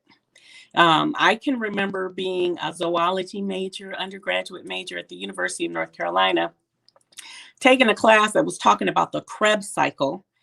And I could have very easily said, that is crazy. Like, who can see it? And what is inside my body doing something for my heart? I could have blown it off and said, I have no evidence that there's such a thing as a Krebs cycle. But the more I learned, the more I stayed open to the idea, then I began to understand. And so this idea that we are really, this dialogue is asking people, it's a threat to their reality, to many people's realities. And so being compassionate, being understanding, being open, keeping people whole, to have a very, very tough, courageous conversation in a compassionate way, I think is what is going to advance change. You know, we are the people for this time in the history of this nation that I love. I grew up in a military family. My brother is a West Point grad. He's a Desert Storm veteran. So this is about our doing all that we can do because of who we are, And so it's my hope that we'll continue pushing the discourse, not allowing interesting federal executive orders which say we can't talk about this. Instead, really saying, well, what is the context that we're going to have this dialogue to affect change for improvement and for strengthening our democracy? Absolutely. Thank you. It's like the saying, we are the ones we've been waiting for, right? Comes to mind as I hear you talk about that. And I like the analogy of the cycle, because I vaguely remember that in my own science classes, vaguely. All right, I'm going to invite everybody back on. Thank you all so much just to kicking us off strong. So one thing that the Lieutenant Governor said in his address, he said that we are on a mission and we should be looking to change every system that has had disparate impact. Right. And someone said earlier, we can't work on housing, we can't work on education without recognizing the role that racism has had historically and then presently as we consider outcomes. So the first question that I want to kick off to all of you is a pretty big one, to be quite honest with you. But I'm going to start with State Rep. And I want you all to think about this from where you all sit differently within kind of trying to improve things in Michigan. So the question for you, State Rep, is from where you sit as a lawmaker, what does it mean to have policies that center racial equity, and how do we operationalize racial equity? How do we get from kind of theory and conversations to policy and procedural change? That is a big question. I know, it's a big one. We're starting off big. But honestly, it's the question we need to we need to talk about, right? It's the question. I won't say my age, but I'm in this weird place right now that I'm still kind of young and scrappy and go back to kind of my CMU activist roots, but I'm also at the table, you know, that quote unquote table. And I also have a lot of mentors who constantly remind me that we have been here before. And I just wanted to share, and I'm going to get to the question, I promise. I want to share two things with you. This is, and I know Dr. Canady probably is like familiar with this. This is the Black Child in Crisis Report. This was in 1986, and it was all the people got together in state government, right? It was kind of spearheaded by Barbara Roberts Mason, and it had remarks from Governor Blanchard. It had Gary Owen was the Speaker of the House. He signed off on it. John Engler was the majority leader. I was 3 years old. And they said, this is it, guys. We are going to roll up our sleeves. We are going to tackle systemic racism. We are going to look at housing and healthcare and food insecurity and education. And we are finally going to move the needle on the condition of Black folks in Michigan. And these were Republicans that were leading these efforts, right? But there were, Dr. Eugene Kane, other innovators in Michigan that said, this will be the time to do it. And again, I was 3 years old. And then we had this report from Michigan State University. It was an annual report, The State of Black Michigan, between 1967 and 2007. They went into every single problem and gave specific policy recommendations on how we could actually tackle this work. It is not an absence of knowing. It is not an absence of data. It is not an absence of conviction. It is an absence of, I would say, a combination of leadership and an urgency for now. We have been here before, right? This is nothing new. No one can convince me that there is not a single lawmaker in this state, in this country, who cannot do a simple Google search and find out what the problem is. There are a number of Black and brown lawmakers, policymakers, many who are on this call, who can, at the drop of a hat, tell you the data that is in these books, the data that we all know that are produced by our thinkers and our institutions. It is not because we don't know. It is because there are individuals and organizations that are benefiting from this system. And so, as Lieutenant Governor mentioned, I have been in rooms in the Capitol in which, I've basically had to tell folks, I know you didn't own slaves, right? I know you didn't. I know that you were not the one who was writing all the Jim Crow laws.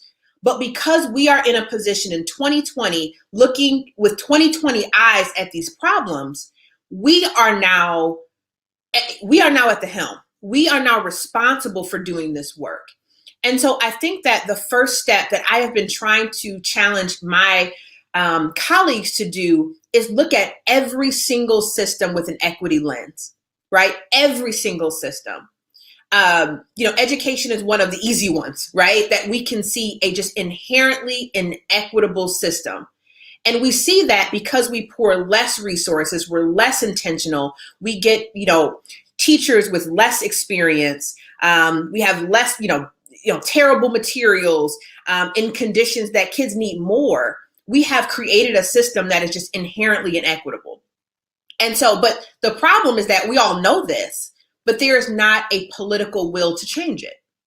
And one of the most frustrating parts about my job as a policymaker is when myself and other, really well-intentioned, fired up lawmakers present these innovative ideas, these ideas that would make a more equitable system. We look around the committee room and we're often alone. We don't have the public support and the public will to push these past the finish line. And so I think that, a scan of every single policy that touches people, which is all of them, having a real conversation around all of these systems. Because, systemic racism was formed because we made it this way. It took intentionality to create these laws in an equitable way. So it's going to take the same level of intentionality to dismantle them. There have been some pieces that we've done some good work, right? Things like criminal justice reform. The legislature has taken it very seriously. But one of the things that was just so shocking to me, and again, this is an example of we all come from very different places. There was a lawmaker who actually has a medical background in the legislature. And shortly after the governor, during her State of the State, mentioned the policies to talk about implicit bias in the healthcare system, this lawmaker was so offended. I mean, it was just like, how dare you think that I or any of my colleagues would lead in a way that was not equal, that had any type of bias. And even in dialogue with this lawmaker, I just said, how can you not see this? This is the data. And they just said, well, Black women must eat poor food, and if it's not my job that these things happen. These are personal responsibilities. And it just made me realize that we're coming from very different places, because this is a medical professional, right? With multiple degrees. We know that the access to the information is there. It is a willingness to acknowledge that this is real to people. So I think that it's important to know that there's not the sense of urgency with everyone. And I think that's a big problem for especially lawmakers like me who are actually trying to move the needle, is how do we get folks who are not impacted by these pieces to actually do something about it? So it's hard. It's hard. Yeah. Or to recognize how they are impacted and their constituents and us as an entire state, right? And if not the moral argument, there's also an economic argument for racial equity. And a few of you have mentioned data and research and the numbers. And at the League, we hold a lot of research, a lot of data, a lot of analysis, and have been working with a number of community groups across the state to kind of understand to understand some of these disparate outcomes, but also what are some potential policy solutions for them. So Dr. Canady or Angela, how in your kind of realm or part of the world, how are you practicing operationalizing racial equity? I hope you guys. There you go. Go ahead. Okay. I hope you guys can hear me clearly because the sound is a little muffled for me. So as long as you all can hear. I think what Rep has said is spot on. What we're finding is that this is not sort of exclusively disciplinary work, right? Like here's how the legislature does it, here's how education does it, here's how criminal justice does it, here's how public health does it. We're beginning to see that all of these disciplines are these interwoven tapestry, as Dr. King would say, and that what I do, what happens in education is health policy. What happens in health impacts education policy. And so it's all intermingled. But the issue is, are we willing to accept the truth that there are differences in lived experiences by a lot of different people, not just because of personal responsibility? I appreciate that point, Rep. I often tell people, well, okay, fine. If you're all in for personal responsibility, then you also have to be all in for social responsibility, because the choices people make are determined by the choices people have. And a lot of people simply do not have good choices in this state, in this community, certainly in this nation. So how do we begin to address our work in a way that intentionally looks for, seeks out, and endeavors to change instances where a policy has a different, unanticipated negative consequence? Let's assume that nobody's out there trying to set up bad policies that are going to hurt people. What are we doing then that these unintentional outcomes are happening? So this idea that we're really willing to not just bring our own lens to the table, right? Because we're informed by our culture and our heritage. And so those cultural heritages are going to be completely different. If you grew up in a rural Michigan, predominantly white space, and I grew up in a rural, predominantly Black, we're just all bringing different lenses to the table. So how do we commit to say, great policy, now let's assess it in terms of how is it going to negatively impact people of color or white people, right? The other challenge that we have to do is free ourselves from the commitment to equality, which sounds really ironic, right? I've been toying around in my brain lately about, this famous quote of we hold these truths to be self-evident that all men are created equal. That phrase equal in that important document that set our history really set us up for some unanticipated consequences, because this is not about equality, it's about equity. And so in our mindset, if we're not treating people the same, then it's not fair. And I always say that sometimes the most unfair thing we can do is to treat people equally. We need to meet people at the point of their need. We need to respond to the context of their lives, which are very different. So giving ourselves permission to think very differently about public health policy. I'll give a quick example, had our legislature agreed for some additional funding around maternal child health. We were able to bring in some additional support and activity around home visitors for pregnant moms. We decided, us with the state and local health departments, to target moms living in vulnerable circumstances, which happen to be predominantly Black. People had a fit about that. That's not fair. That's not fair. But we're like, where is the greatest need? If we're going to impact infant mortality rates, which affects all of our health, then we need to go to where the problem is. It's ridiculous to go to, say, urban middle class or suburban middle class white moms who have no need for these services out of this mantra of fairness and sameness. So allowing ourselves to meet people at the point of their need, look at systems that need more to be greater resourced, that are serving oftentimes these folk living in these vulnerable circumstances, giving ourselves permission to go after the problem, and acknowledging that instead of sort of the Johnny Appleseed, let's treat everybody exactly the same if the needs are different. That requires intentionality, because we were all taught in school and in life to do the opposite. Yeah.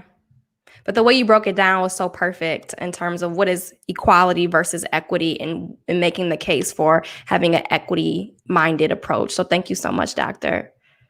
Angela, is there anything you want to add to this idea of how might we operationalize racial equity? Yes, thank you for that invitation. And thank you, Representative Anthony and Dr. Canady. I've had the pleasure of working with you both for a few years now. And so these conversations are very familiar. And so operationalizing racial equity in policy means that you actually have to name it. You actually have to name that there's actually something underneath that is causing the racial inequities, and it's across all of the systems. And so I'll just give an example of folks in the part of the state where I live, who we looked at data, we set goals, and over a course of years, really beginning to understand that underneath all of the systems, that structural racism was actually preventing a different kind of result. And so what tends to happen is that we will program, we will develop services to produce an outcome without actually addressing the root cause.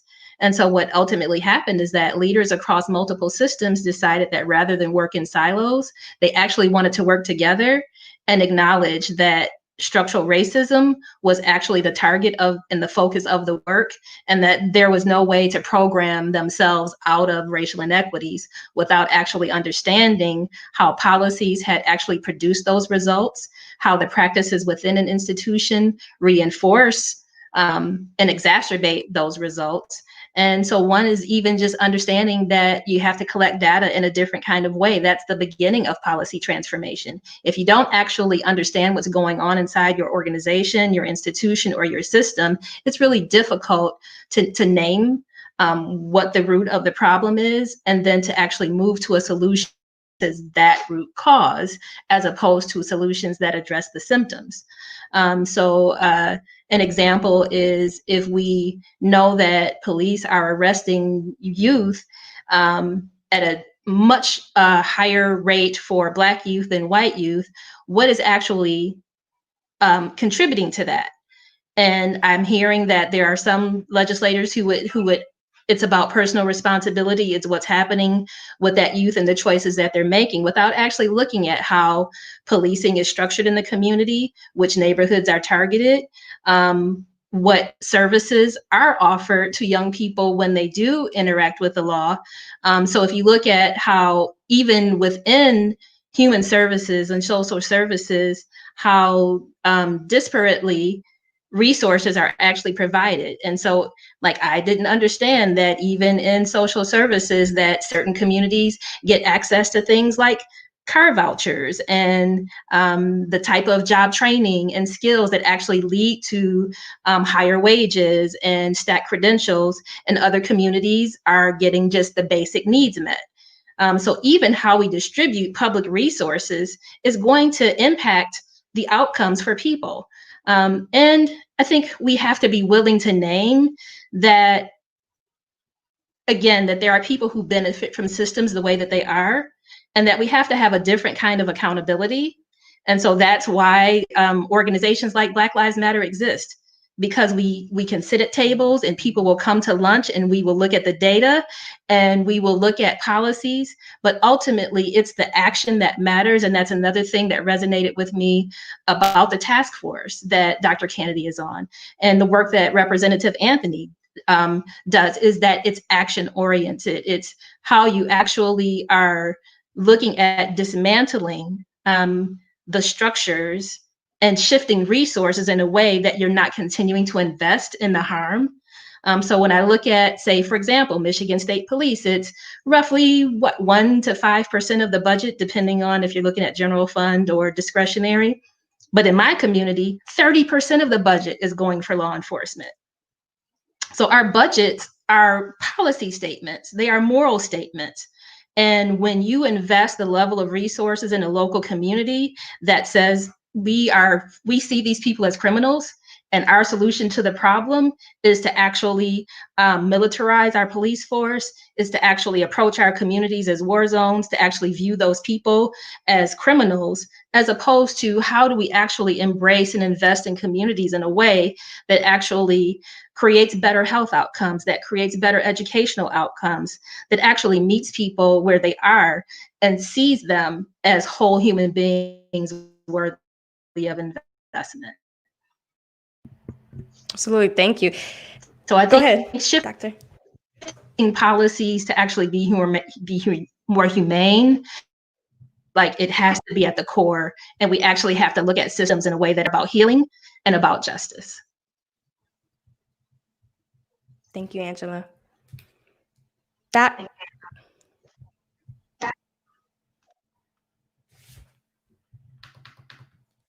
We can hear you. Yep, go ahead. Now. Okay, I just love having sat here and listened to my sisters in the battle. And I just want to emphasize that we all bring different experiences, skill set, knowledge base, and philosophies to work. This is not one size fits all in terms of strategies. And so I just want to encourage your participants in the webinar to be looking at what fits best. It required Malcolm and Edgar and Martin, right? We'll have to figure out, ladies, which one of us is Martin, Edgar, or Malcolm, right? But it took all of those different strategies to get us to this point. And it's going to require, I dare say, all the more number of strategies, both at levels and philosophies and styles. And so I just wanted to honor the unique perspectives that I think we each have in this conversation. Absolutely. And I heard you all talk a lot about data and understanding being the starting point for some of that decision making, right? I heard you say we need to work together. We need public will, and it's action that matters. So we talked a little bit about where do we start? How do we operationalize? But let's talk a little bit about how do we build those relationships and that collaboration that will allow us to act collectively. And so, Angela, I think I want to start with you from where you sit as a community organizer. And, you know, right now, Black Lives Matter has really changed public discourse and is playing such a big role, I think, in this moment. And some folks are not always sure if it's an organization. Is it a value? Is it a movement? So if you could maybe start off by just clarifying how you define and what you want people to know about Black Lives Matter, and then talk about how might community organizations, advocates, activists work alongside lawmakers, nonprofits, businesses, and the like to really work collaboratively and act collectively to move the needle on some of this. Thank you, Kelsey. I think that's a great question. So Black Lives Matter, it began as a love story. It was a love letter to Black people who were dealing with the trauma of watching yet again another person not be held accountable for killing a Black child in this instance. Trayvon Martin's murderer is free and is making money off of actually being a murderer who escaped justice.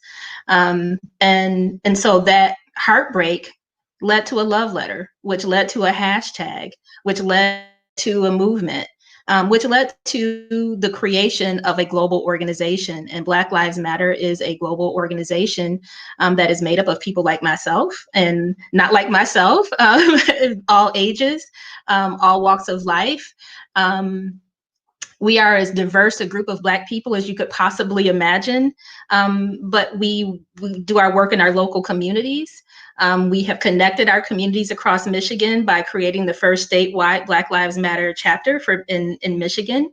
And specifically because when we began to see what was happening in our communities as a result of the emergency manager law, which communities were the most affected, how water as a human basic right was being denied to people in our state. In ways that in Flint were much more visible and reached a international kind of platform, but less known in places like Benton Harbor. But all of these communities, regardless of the size, regardless of the type of government, all had things in common in that they were predominantly Black residents who had been deprived of revenue sharing. They had literally been starved and their economic bases were imbalanced. You look at the school system. So you look at all of the different ways that Black communities are disenfranchised and how democracy ultimately is how we build the power to transform our communities and how democracy actually is under attack. And so Black Lives Matter as a global organization looks at anti-Blackness and how it shows up in so many ways that cause harm in our communities. And so Black Lives Matter is one of over 150 organizations that make up a network called the Movement for Black Lives. So highly organized, decentralized, very, and what we consider leaderful, and that we are all leaders inside of our communities. And so it's how understanding anti-Blackness in the global realm, how it actually crosses borders, how it actually creates these divisions that create barriers for us to actually look at systemic solutions in a global way. Even in a national kind of way. So for just our communities in Michigan to organize ourselves, so as activists, as organizers, as educators, as public health officials, as social workers, we all come from so many different backgrounds of life. So we are informed by the youth, we're informed by the sex workers, we're informed by people who hold multiple identities, in all of the different ways that we are marginalized.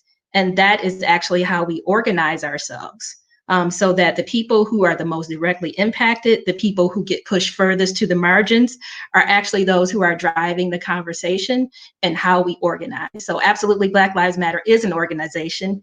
It is a movement, and it is expansive in that over 300 different groups have reached out to try to form BLM chapters, and that's all over the world, from places like Switzerland and Germany to Brazil. And it's an understanding that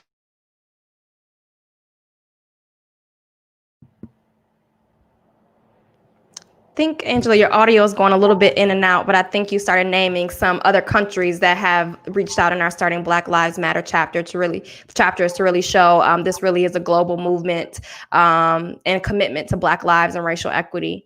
So thank you so much for sharing that. Representative, I'd love to hear from you, your same thoughts on how might lawmakers and community groups better build relationships and better collaborate so that we can get some of that public will, public pressure to really bring some really key policies across the finish line.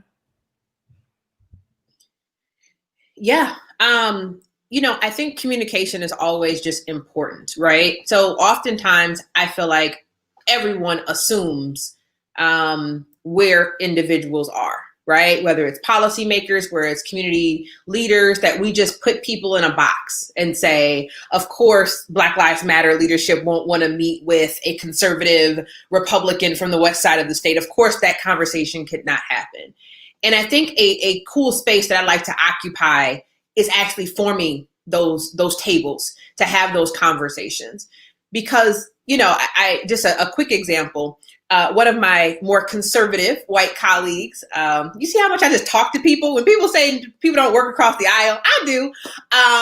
And I was having a conversation and, this colleague just said, they were driving around Lansing, where I represent, and said, you know what, there's a lot of Black Lives Matter signs around here. What are your thoughts on that, right? And I said, I think it's beautiful. And they said, well, that's a terrorist organization. Why are you uplifting a terrorist group?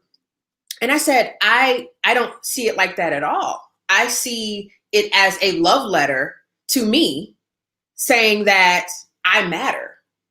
And when you look at the core of it, and I don't want to put anything, extra on Black Lives Matter, but when I see that term, I see a term of humanity.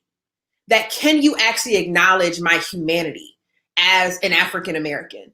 Because if you look at me as a human being, just like you, as one of God's kids, just like you, it is harder for you to oppress me intentionally. That is just my view. That if you see me as someone who is made up of the same stuff, and you show that basically that I matter just as much as you, that you can see your granddaughter in me, your aunt in me, as I am a part of your village, then I think we start off from a better place. And so I think that a way in which lawmakers and community groups can actually collaborate in order to affect change is actually, one, starting those types of authentic dialogues in closed spaces without cell phones, without a public arena to opine and to be like, the gallery, but actually having real conversations to assess where people are, their basic knowledge and understanding of these issues, to, find common ground.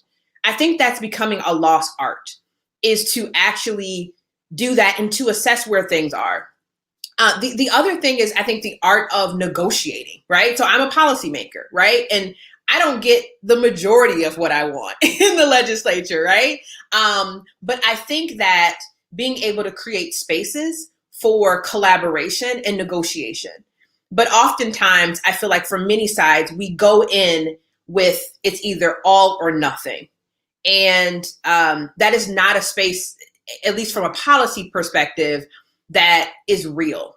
And so I think that having productive dialogues and finding trusted community leaders who can actually be honest brokers to bring those types of diverse groups together is very important. Now, I will also say that I love this 2020 space that we're in which I love that we have individuals who are not negotiating from a place of what we think we can get, but a place of what our community needs. So I've been in too many places. We were having a conversation around firearms in the Capitol, right? And with some of you know, I've kind of been in the middle of that. And, we were talking about what we should demand. And some folks that said, well, let's just demand that we ban open carry in the Capitol. And I said, that's not what we need, though. I need to be able to feel safe. I need to be able to see if someone's carrying a firearm in our Capitol. What do we actually need? So I love the fact that we have revolutionaries, we have people who are passionate, who are coming to meetings with policymakers, equipped with what we think we need in order to fix these problems, not what we think that they'll give us. And so I love that dialogue. And I think that it's important for us to have more spaces like that with people who are willing to be honest brokers at these tables, not coming in for photo ops, not coming in for gotcha moments, but to have real conversations to actually move the needle. Because as you can see, I don't know if you're feeling it, but since spring and since summer, we are losing some of the momentum, at least in the press, right? A lot of folks are moving on. I would challenge the folks who are participating in this dialogue since April, right? What has changed in your sphere of influence? Did you hire a diversity, equity, inclusion person? Did your organization give a grant to someone? Did you actually start to do the real work in your organization internally? Or was it just a donation to your favorite nonprofit and said, I did my part? And so because we know that priorities and media cycles and people's energy and excitement shifts like the wind in this space, what are we doing with lawmakers and community groups to keep a sustained energy around these efforts. That's what that's been on my mind. That's been on my heart, is how are we sustaining the movement? Because we're seeing it, and I know folks on this call are seeing it too, that the energy and support, which is always pretty fickle, is weaning. There's data that shows it now. There's public opinion polls that are saying, in July, I was fired up. But you know what? Now it's October. We got to focus on election. You know, things are calming down. And heaven forbid, in January, when everyone who's gotten elected has been elected and folks who didn't, how are we going to sustain this energy when the public pressure of elections and media cycles has moved on? So I know that's a long-winded answer, but I think it's just important for all of us to be really introspective of what is our sustainability plan? How do we know that we are actually moving the needle, that we're chipping away at that stuff? Because I mean, I know Dr. Canady, I know Angela has been on countless calls and meetings and Zooms that that we're trying to get to the root of this. But I'm interested in that sustainability and how these conversations with lawmakers and the community can sustain towards real action and outcomes. Absolutely. And I think that's part of the reason why it's so important to develop relationships and collaboration, because you know, it has been some months and folks are tired, right? Particularly a lot of grassroots, volunteer-led community groups. I know I've seen that in West Michigan and Grand Rapids where I live. And so when you have that collective, you can tap in, tap out to make sure that you can sustain it and we don't drop out altogether, right? So thank you so much for those comments. You all touched on so much. You know, so far we've talked about how do we operationalize racial equity? Where do we start? What does relationship building, relationship making look like? I want to now move into this idea of what are some policy solutions. And then we're going to open it up to audience questions. So for those of you who are watching, make sure you text or email in your questions so that we can get to them before our time is up. So let's maybe start with you, Dr. Canady, about what state policy changes would you recommend to improve public health racial disparities or other kind of outcome areas that we're seeing?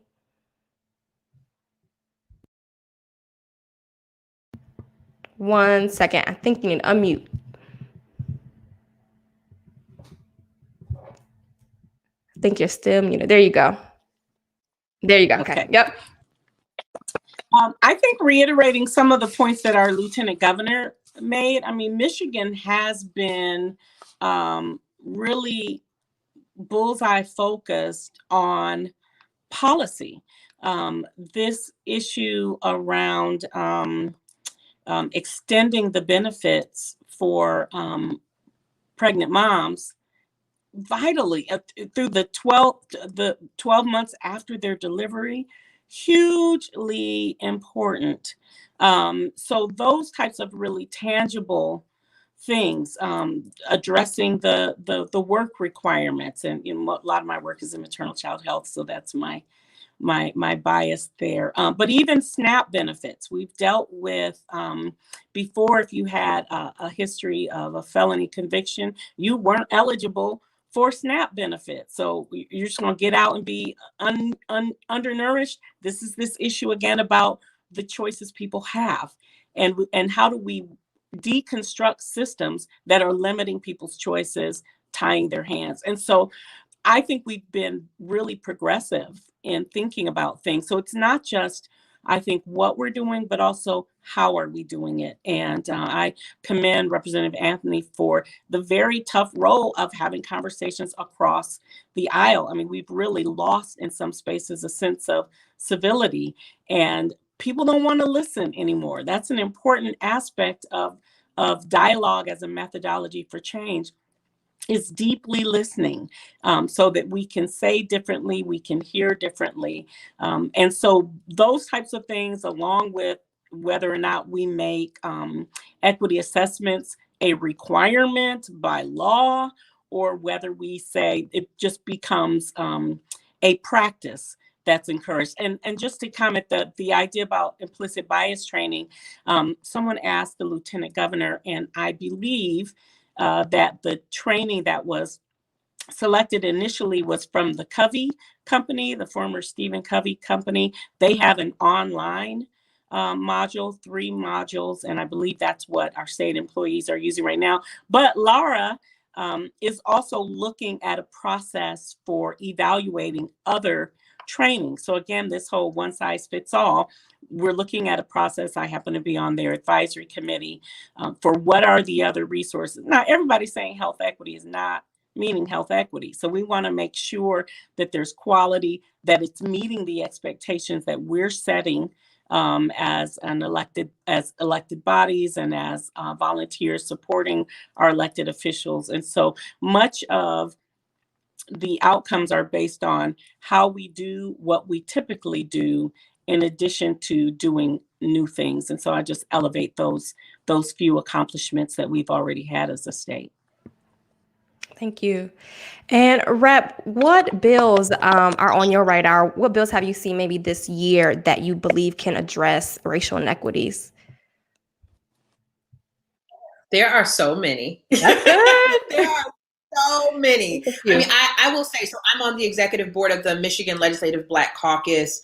And, you know, these policymakers are doing the work in every single sector that you could possibly think of, every department, every facet of life. There's so many bills, right? And then there's some that I think that are like low hanging fruit, right? And there's some that are the nitty gritty, right? So a couple of low hanging fruit examples that I have, right?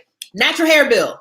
Right, 4811, right? The banning discrimination on the basis of how you wear your hair, right? So when I introduced this bill last year, and even some of my Democratic colleagues just about laughed me out of the room, right? That's not an issue. But when you hear stories of particularly Black women and Black kids who have been sent home from school because of how they wear their hair, mothers who are told because they decided to wear their hair curly one day because they were rushing trying to get kids out the door, that they don't represent the brand of the company, it is devastating, right? We hear of people who can't quite put their finger on why they didn't get the job, but when they went back for an interview of a very similar position but straightened their hair, they got a second interview. These are things that have an impact on our economy, on our self-esteem, on the kids' self-esteem that are in our state. So like low-hanging fruit like that. Restrictive covenants bill, right? Banning or eliminating racist language in our deeds. So for folks who are homeowners, right? I challenge you, pull your deed. It may have unenforceable but still discriminatory language that says if you are Jewish, if you are an African American, if you're a woman, you are not able to live in this cul-de-sac. You cannot join this association. You can't own this property. Right? So I have a bill that we're working through the process that would create a process for homeowners to clean out those racist deeds and not so that homeowners don't have to pass on a legacy of discrimination. The Michigan Legislative Black Caucus and the Detroit Caucus has also has upwards of maybe 75 bills around police reform. So ways that we can make policing more transparent, more accountability. I have several bills that are associated with that package. Everything from requiring law enforcement to publish data regarding use of force incidences and having that data disaggregated by race and making it quickly and readily available to the public. Right. So when we see certain patterns when things happen, when we have these incidences of police brutality, in which, you know, you can't find the data, that, you know, it's not available to the public. We see these patterns. We have recommendations around, I think it's the 8 Can't Wait. We've taken things from the NAACP's recommendations, Black Lives Matter's recommendations, and translated those into policy that folks can literally call their legislators, email their legislators and say, please, you know, support Rep. Anthony's bill, support Representative Tanisha Yancey's package around qualified immunity. There are literally dozens and dozens of bills in that space.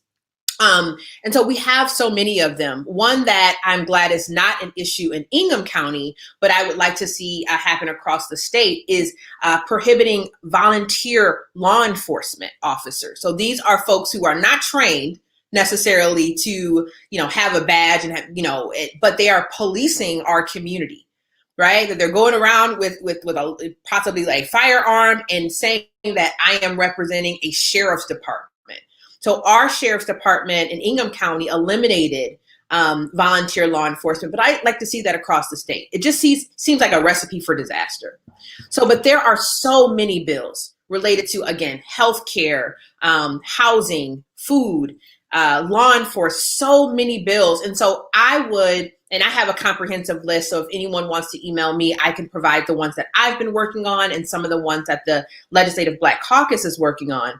But one thing that I would challenge anyone who is on this call, and I know there's folks all across the state, is to contact your lawmaker, whoever it is across the state, and ask them, what are you championing? What have you sponsored or co-sponsored that will help to close gaps in these areas? And and I have received these emails over the past, across my entire career, but especially over the past 6 months. I have been challenged. Folks have said, what are you doing? Not what are you just co-sponsoring, not what are you saying on Zoom calls and what are you saying at speeches? What have you introduced? How are you helping to move the needle? And so I challenge any and everyone on this call to do just that. And not just at the state level, at the local level, right? Challenge your county commissioners, challenge your mayors, challenge your city council members. What are you doing? What policies are you doing? And how are you championing funding and resources? How will you operationalize it? So, because that is really the only way, that's just the secret sauce, that anything happens, is through public pressure.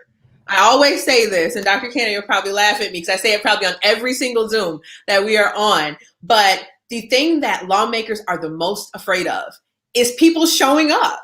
People literally coming to committee meetings, packing out a city hall during a city council meeting. They don't want you there because it really does provide pressure. It's saying to them, these people are paying attention. We can't just rubber stamp things. We can't just put it on a consent agenda. People are going to hold me accountable. And so showing up, actually asking for specifics, I think is so important. So that is my goal, is to make sure that folks know that that's how we actually move things, is by getting people to show up. Yeah. Knowing the data, paying attention, pushing for accountability. And you gave a few questions already that I think are really helpful. What has changed in your own sphere of influence, right? That individual level, and then thinking more broadly and systemically, how asking your representative, what are they doing? So thank you so much. All right, so Angela, I'm going to go to you, and then we'll have our first audience question. So anything else that you want to add around what policies are you looking at? Do you want to see happen that we haven't mentioned already? Absolutely. I just want to name that like protests and what you see visibly and what's in the media, like absolutely there's a life cycle in the media. There's a life cycle in public imagination and spirit around the protests. But I also want to name that many of the changes that we actually talked about, the policy transformations in criminal justice, they happened when nobody was paying attention to the folks on the ground who were working on bail reform, the people who have worked on clean slate very quietly over years. So as I mentioned, Black Lives Matter is a part of a much broader ecosystem. And so I want to name that we are sitting on the cusp of the civil rights legislation of our time. There has been nothing like the Breathe Act to come forward until this moment. And it came together because of a collective group of people who work diligently on policy and have done so. So the Vision for Black Lives has been a work in progress in terms of actually writing policy. Not looking at how we transform policy, but actually writing new policy. And so across the board, across all of our systems, and I just want to thank Michigan's own Rashida Tlaib for being one of the co-sponsors of this, and Representative Ayanna Pressley. And so for Michigan, what I would love to see is for Michigan to actually pass the Breathe Act in Michigan. And so in June, Black Lives Matter called for our county to named that racism was a public health emergency. They did so. The city then did so. Dr. Canady and Gilda and I were on a call with NACP and other public health leaders in Michigan, and we named that we needed to have that declaration in Michigan. We got it in August. And so it's what happens in the quiet phase when nobody is watching that ultimately shifts policy. The protests ultimately lead to the policy transformation. So simultaneously to the folks in the streets, there are people sitting around.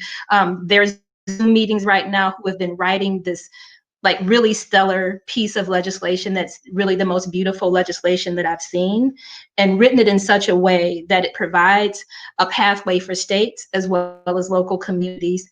And so we're writing Lansing's Breathe Act right now. And I just encourage everyone who is on this call to sign on as a community co-sponsor. I would love for Representative Anthony to get some folks together to co-sponsor this legislation for Michigan. It is probably the most comprehensive legislation that we're actually going to see, and that it looks at how we shift resources from the systems of harm in policing and incarceration and actually move towards systems that actually keep us safe. As Lieutenant Governor said, we know that jails are not actually leading to community safety. So one of the things that we've been doing to build relationships between organizations like Black Lives Matter and our community is through people's assemblies. It's actually reshaping what democracy looks like, where elected officials and community actually come together and we develop what co-governance looks like, starting with what actually keeps us safe. What does a budget that actually prioritizes community safety in a different way look like? And then what do we actually want in leadership? Because we talk about how important leadership is in this to move the policy. What do we actually need in our leadership to make the kind of commitments and the transformations? We need transformational leaders. And that means that we have to do some transformation of our electoral justice system too. It is nearly impossible to make the sustainable kind of changes that we need to make without having different kind of leaders. And that means that we have to have electoral systems that allow those leaders to actually make it to the table, to make it to the floor. And the only way that we're going to do that is by actually addressing the structural racism that impacts elections and voting and who ultimately sits in the seat of a decision maker. Right.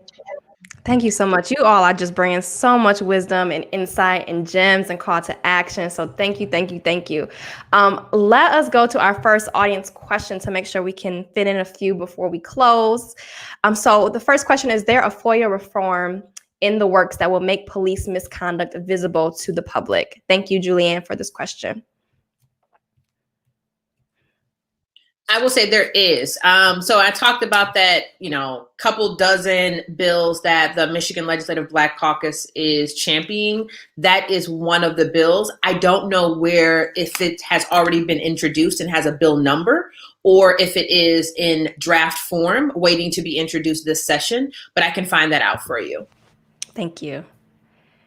All right, let's see another question. I'm working Laura in the back there. Well, while we look for another question, we've talked quite a bit, really. All my questions have really been focused on the how we do this work, but I really haven't asked you all about the why you do this work and why you're so dedicated towards racial equity. And so I'm wondering if one of you would like to share a little bit about your why.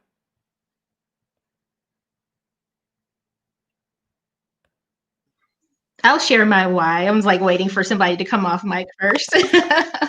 Right. So my why it's actually spiritual. It's faith driven. I am an avid admirer and follower of Jesus, the radical Jesus that prioritize love and justice and caring for communities, caring for the most vulnerable, who sat at tables with people who others considered undesirable. And ultimately, I'm led by the scripture that says that they will know us by our love. And for me, the deep abiding love for my people, for my family, walking in the footsteps laid by our ancestors is what drives me. Even my own privilege, acknowledging the privilege that I sit and being invited to a platform like this to have this conversation is a form of privilege that many others inside of movement may not ever have. And so it is how we use our privilege, I believe, that ultimately leads to transformation. And so that's for all of us, regardless of the color of our skin or the degree that we hold or the table that we sit at. There is someone who is less marginalized than we are that we can be advocating for, the same way that that I believe Jesus advocates for us. And that's what leads me and just drives me daily to renew my commitment, to work, push through the exhaustion, to push through the lies, to push through the hatred, because ultimately love wins. Thank you for sharing. That's beautiful.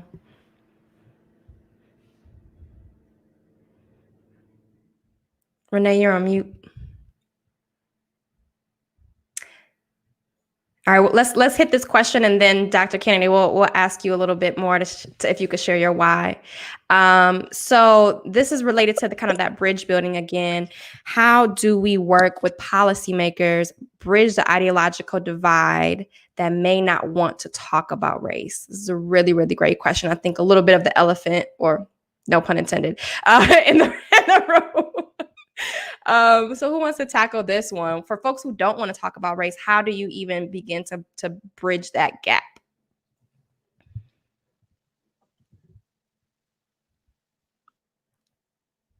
You have to unmute me. Now we hear you now. Yeah, I've not touched my muting, so I'm depending upon you for unmuting, I guess, Okay. Unless you want me to do it. I think the response to that is embedded in my why, which is related to Angela's why. I mean, I believe that we were created for relationship, and I believe we were created. And I fight racism because it damages racism. I mean, we can see historically, biblically, all types of examples where difference and othering damaged authentic relationship, damaged well-being. One of my favorite quotes from the Reverend Dr. Richard David says, relationships are primary, all else is derivative. And so this idea of you have to meet people at the point of their need, right? So eventually, if you build enough authentic relationship with folk, and they believe, I know a lot of people talk about racism when they don't want to, because they care about Renee. And they hear Renee's heart when I say, this is damaging my well-being. I am the mother of 4 sons, 3 who are young adults, and 1 who died at 6 months of age due to complications of his prematurity, contributing to the disparity data, right? And so I see the difficulties, the challenges, the barriers that my own sons face. And so as I build authentic relationship with folk who are different from me, taking the time to have those kind, compassionate, caring, courageous conversations, then eventually that door of utterance opens. And so the idea of dialogue as a methodology is not to persuade or convince. It's making space for both truths to exist in the platform, and eventually you begin to understand that. There's no shouting that I can do that's going to convince somebody that the Krebs cycle exists. I can show all the data and all the research. If they're like, I don't care what you're saying, I don't believe you, they get to a point. I have the privilege of teaching a course on health equity at MSU to our Masters of Public Health students. And I love the evolution of people's thoughts from the first day to week 15. And I'm not forcing anything. I'm giving them literature and research that looks at both sides. And ultimately, they draw their conclusions. And so if you get to a place where somebody's not willing to have the conversation about racism, it may be that you're not the assigned messenger for that person at that time. So rather than making the next person who may be the assigned messenger, rather than making their job harder, then I just acknowledge that this is not the moment for this dialogue for this person, and I honor their right to choose. So it is an iterative process. You know, some plant the seed, some water, some bring the increase. It is a collective journey that we are all on. That's good. That's really good. Thank you. I was just gonna add. I can just listen to y'all all day. Man, just listen to y'all all day. So I wanted to get to the question, but the why. I think I was just reflecting on like what it is. I think my why is rooted in anger. I think it is rooted in being 36 years old and seeing racism ravage through every part of my community. Like, I think it is rooted in a disbelief that I grew up watching Eyes on the Prize, being exposed to Black literature and Black art and thinking we were going to get better, that those black and white scenes on those documentaries was in some way past and that we had overcome that. And by the time I was this age, we wouldn't be discussing these things. It is infuriating.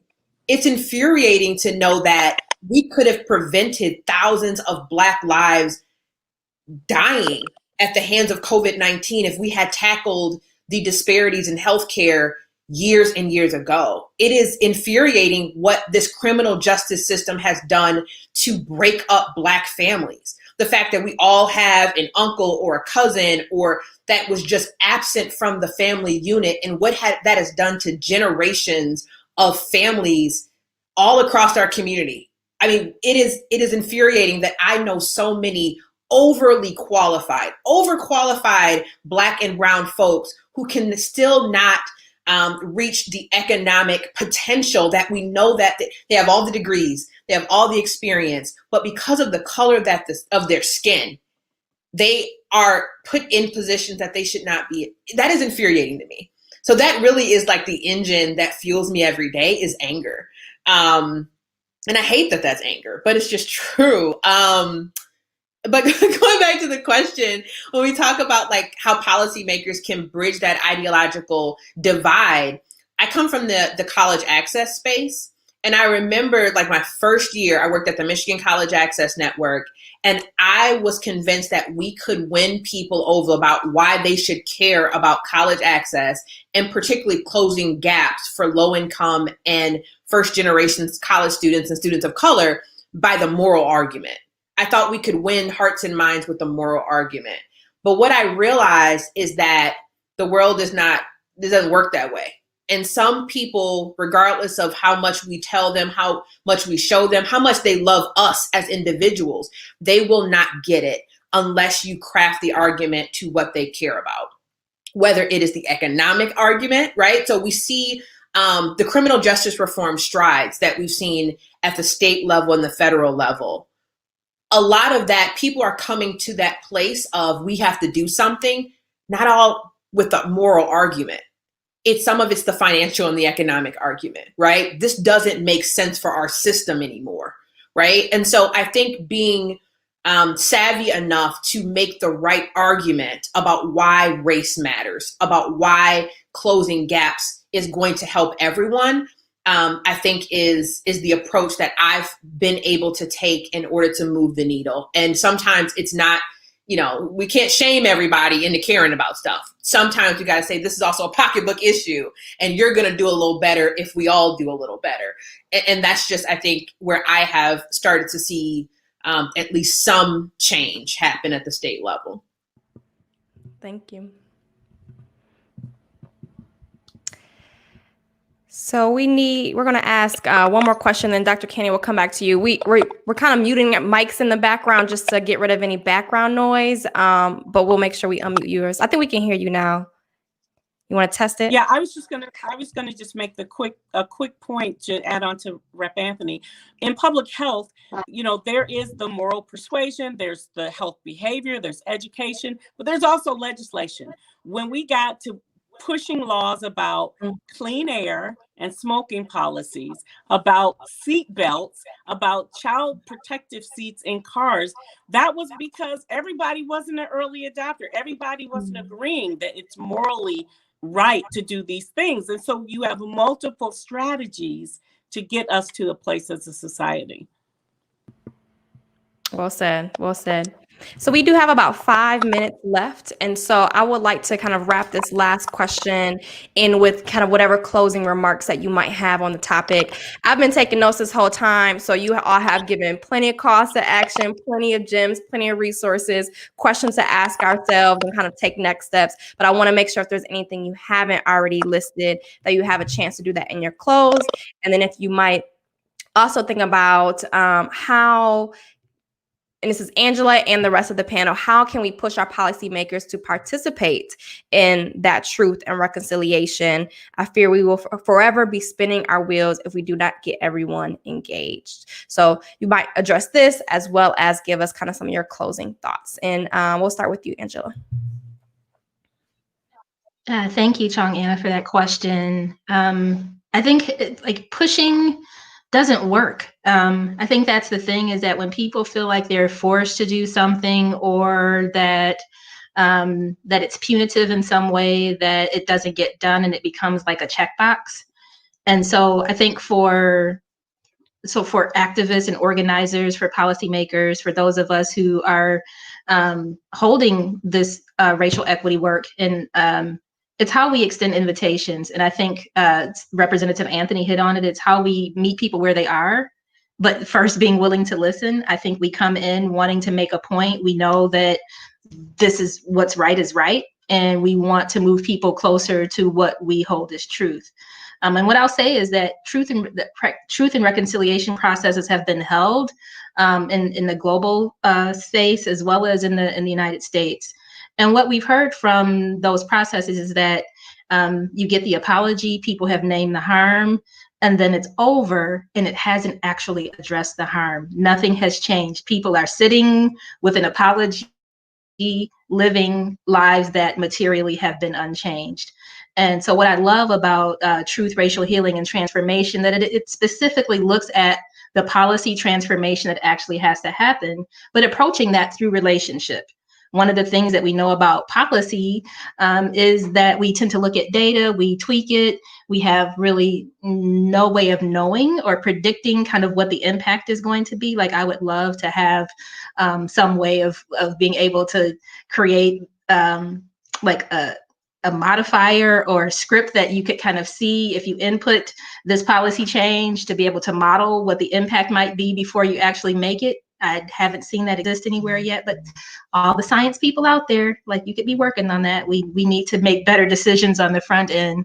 But I would say that, like, focusing on the relationships while we actually look at the transformation is really important. Those things actually have to happen simultaneously. And I also that it is unrealistic to expect people to be healed or to proclaim healing without transformation. So understanding where that transformation has to happen is a prerequisite for us to be healed as a community. And I'll also say that reconciliation suggests that we were actually together, and you can't reconcile what wasn't together. So I think that we're like in a really great place to build first relationship, to first see one another as human beings, and to come into this conversation prepared to listen and understand what we don't presently. As a Black woman, it is really hard for me to understand a perspective of a white male who's never experienced what I've experienced. But I absolutely need to hear it and understand it, to even be able to articulate an argument, to be able to frame a possible debate or a defense, or to engage in a conversation in an authentic way that acknowledges that what you're saying and what you think is actually really harmful to me, but to actually be able to do that in a way that either moves us closer to relationship or at least leaves us intact as whole human beings. Thank you so much. Thank you. Whew. All right. Rep. Anthony, your turn. Any last final words, and then any input you might want to share kind of on some of these last questions that are rolling through in terms of, is incrementalism really the only way for political change? And this actually is a build up on some comments that you made earlier. Yes. Well, again, thank you. Thank you for having me. I think for some of these, I believe that the base level kind of answer is for policymakers. They listen to their bosses, and you as the public, the constituents, that's who hires people. Like, you put these people in a position, and so whether it is, people get scared by the word demand, right? But if my constituents tell me that I need to go through a racial healing, like a transformational process, and they demand it, I'm going to do that, right? It's a part of my job to be responsive to the needs of my community. And so whether it is making sure that they're introducing bills that are going to move the needle on these things, whether it is actually doing community collaborative work to bring people together and have really courageous conversations, or even leveraging their positions to hold organizations accountable, right? So, because a lot of these positions and titles carry enough weight that they can then go into spaces and demand certain things, right? And so I think that the power really lies with the people. And I was talking to my father a couple of days ago, and he was like, I need to find a Black Lives Matter shirt. Like, where's my Black Lives Matter shirt? And it's like 3X. I'll try to find one. Like, I'll figure it out, right? But he was like, but these are the same arguments when people were yelling Black power. You had the same folks saying, well, all power, why can't I say white power? These are the same arguments, right? Semantics aside, the power does lie within all of us. I mean, whether it's at the ballot box, and sometimes I don't want to dismantle the importance of an election, but oftentimes we say, okay, we did our job. We vote to change the guard, but we also need to guard the change that we put in place. We need to make sure that we're holding folks accountable for the 2 or 4 years that they are in office. And so I think that if we have the courage and the wherewithal to stay organized, to stay committed to holding people accountable to this really hard work, and for having their back when they actually do take these courageous steps, I feel like from a government perspective, that is really how we move the needle on actual policy. And thank you again. Thank you for having me. This was fun. Let's do this every week. Okay. Next Monday. Let's do our own podcast. All right. If we could unmute Dr. Canady's mic so she can give us her final words. We're listening. Yeah, well, I'll make one comment to that last question about incrementalism, because as a sociologist, I have always considered myself an incrementalist, that incremental change is lasting change. But I've also put a demand on incrementalism, because that doesn't have to be slow, right? If you think about baby steps, like if you know any toddlers, they take little bitty steps, but man, they move fast. And so I'm like, yeah, rapid incrementalism. Let's take these bites that we can handle and let's keep advancing change. And I also think we shouldn't expect 100% buy-in. I don't know I'm sure there's some scientific analysis that could look at what % of population investment we need for attitudes and values and mores to shift. But 100% is no longer the goal. We don't have time for 100%. I mean, there are still people that are flat earthers, right? There are folks that still believe the earth is flat. So we're not trying to win 100%. But I also would just end with a quote from the book of Galatians that I tend to end these talks with. And it is from the Apostle Paul, and he says, "Be not weary in well-doing, for in due season we will reap if we faint not." And the Renee Canady translation of that is, don't get tired of doing the right thing. It is so easy to say, this ain't never gonna change, but we know that change happens. So don't get tired of doing the right thing, because eventually we are going to reap, we are going to benefit. My roots are from North Carolina, and I fully expect to be sitting on a porch in a rocking chair. I already have rocking chairs on my porch explicitly for this purpose. So my grandchildren will say, wait, Mimi, you used to have to teach people that? It just needs to be second nature for them. There is a benefit for all of us if we don't get tired and if we don't throw in the towel. So I'm so grateful to the league for advancing this courageous and challenging conversation. Let me just commend you on having a panel of all Black women. I was a part of another panel planning one, and they refused. We gave some suggestions of speakers, and well, we can't have a panel of all Black people. You can't? Is that a law that I don't know about? And so I want to commend you for these subtle things that we just take for granted, for being courageous leaders. Thank you to Gilda for her amazing, incomparable leadership, and your board. What an impressive board. So change is happening. We're already seeing change in Michigan, so let's not get weary in well-doing. Awesome.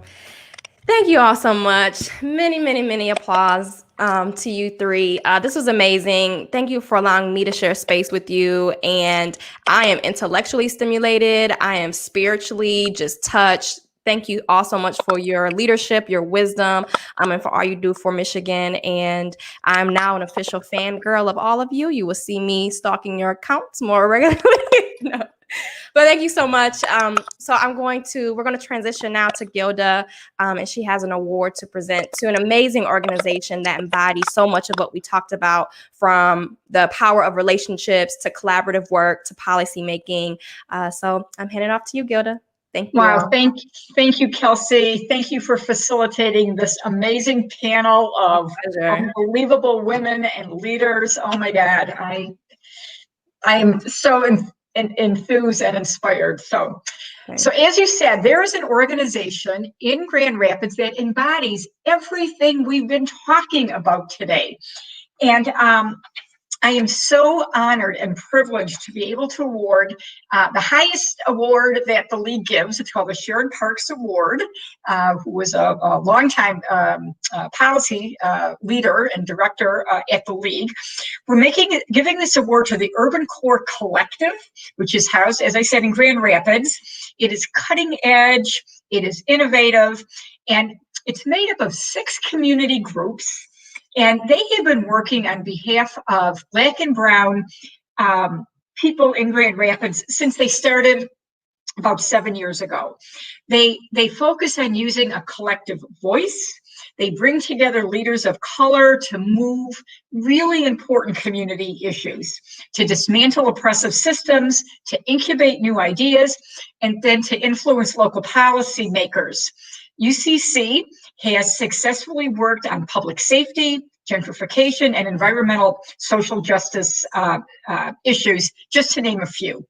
Relationship building is a key strategy, and they're known for holding local leaders accountable for their actions. They have this unbelievable leader, and accepting on behalf of the Urban Core Collective is their dynamic executive director, Becca Velazquez-Publes, who through her leadership continues to take UCC to new heights. And we're proud that Becca is also an alumna of the League's boot camp. So Becca, we, just so that you know, we sent in a contribution to your organization instead of giving you a plaque to put on your wall, your virtual wall. So if it hasn't arrived yet, it should be coming soon. So here's my virtual handing this to you right now. Handing you the check. Thank you.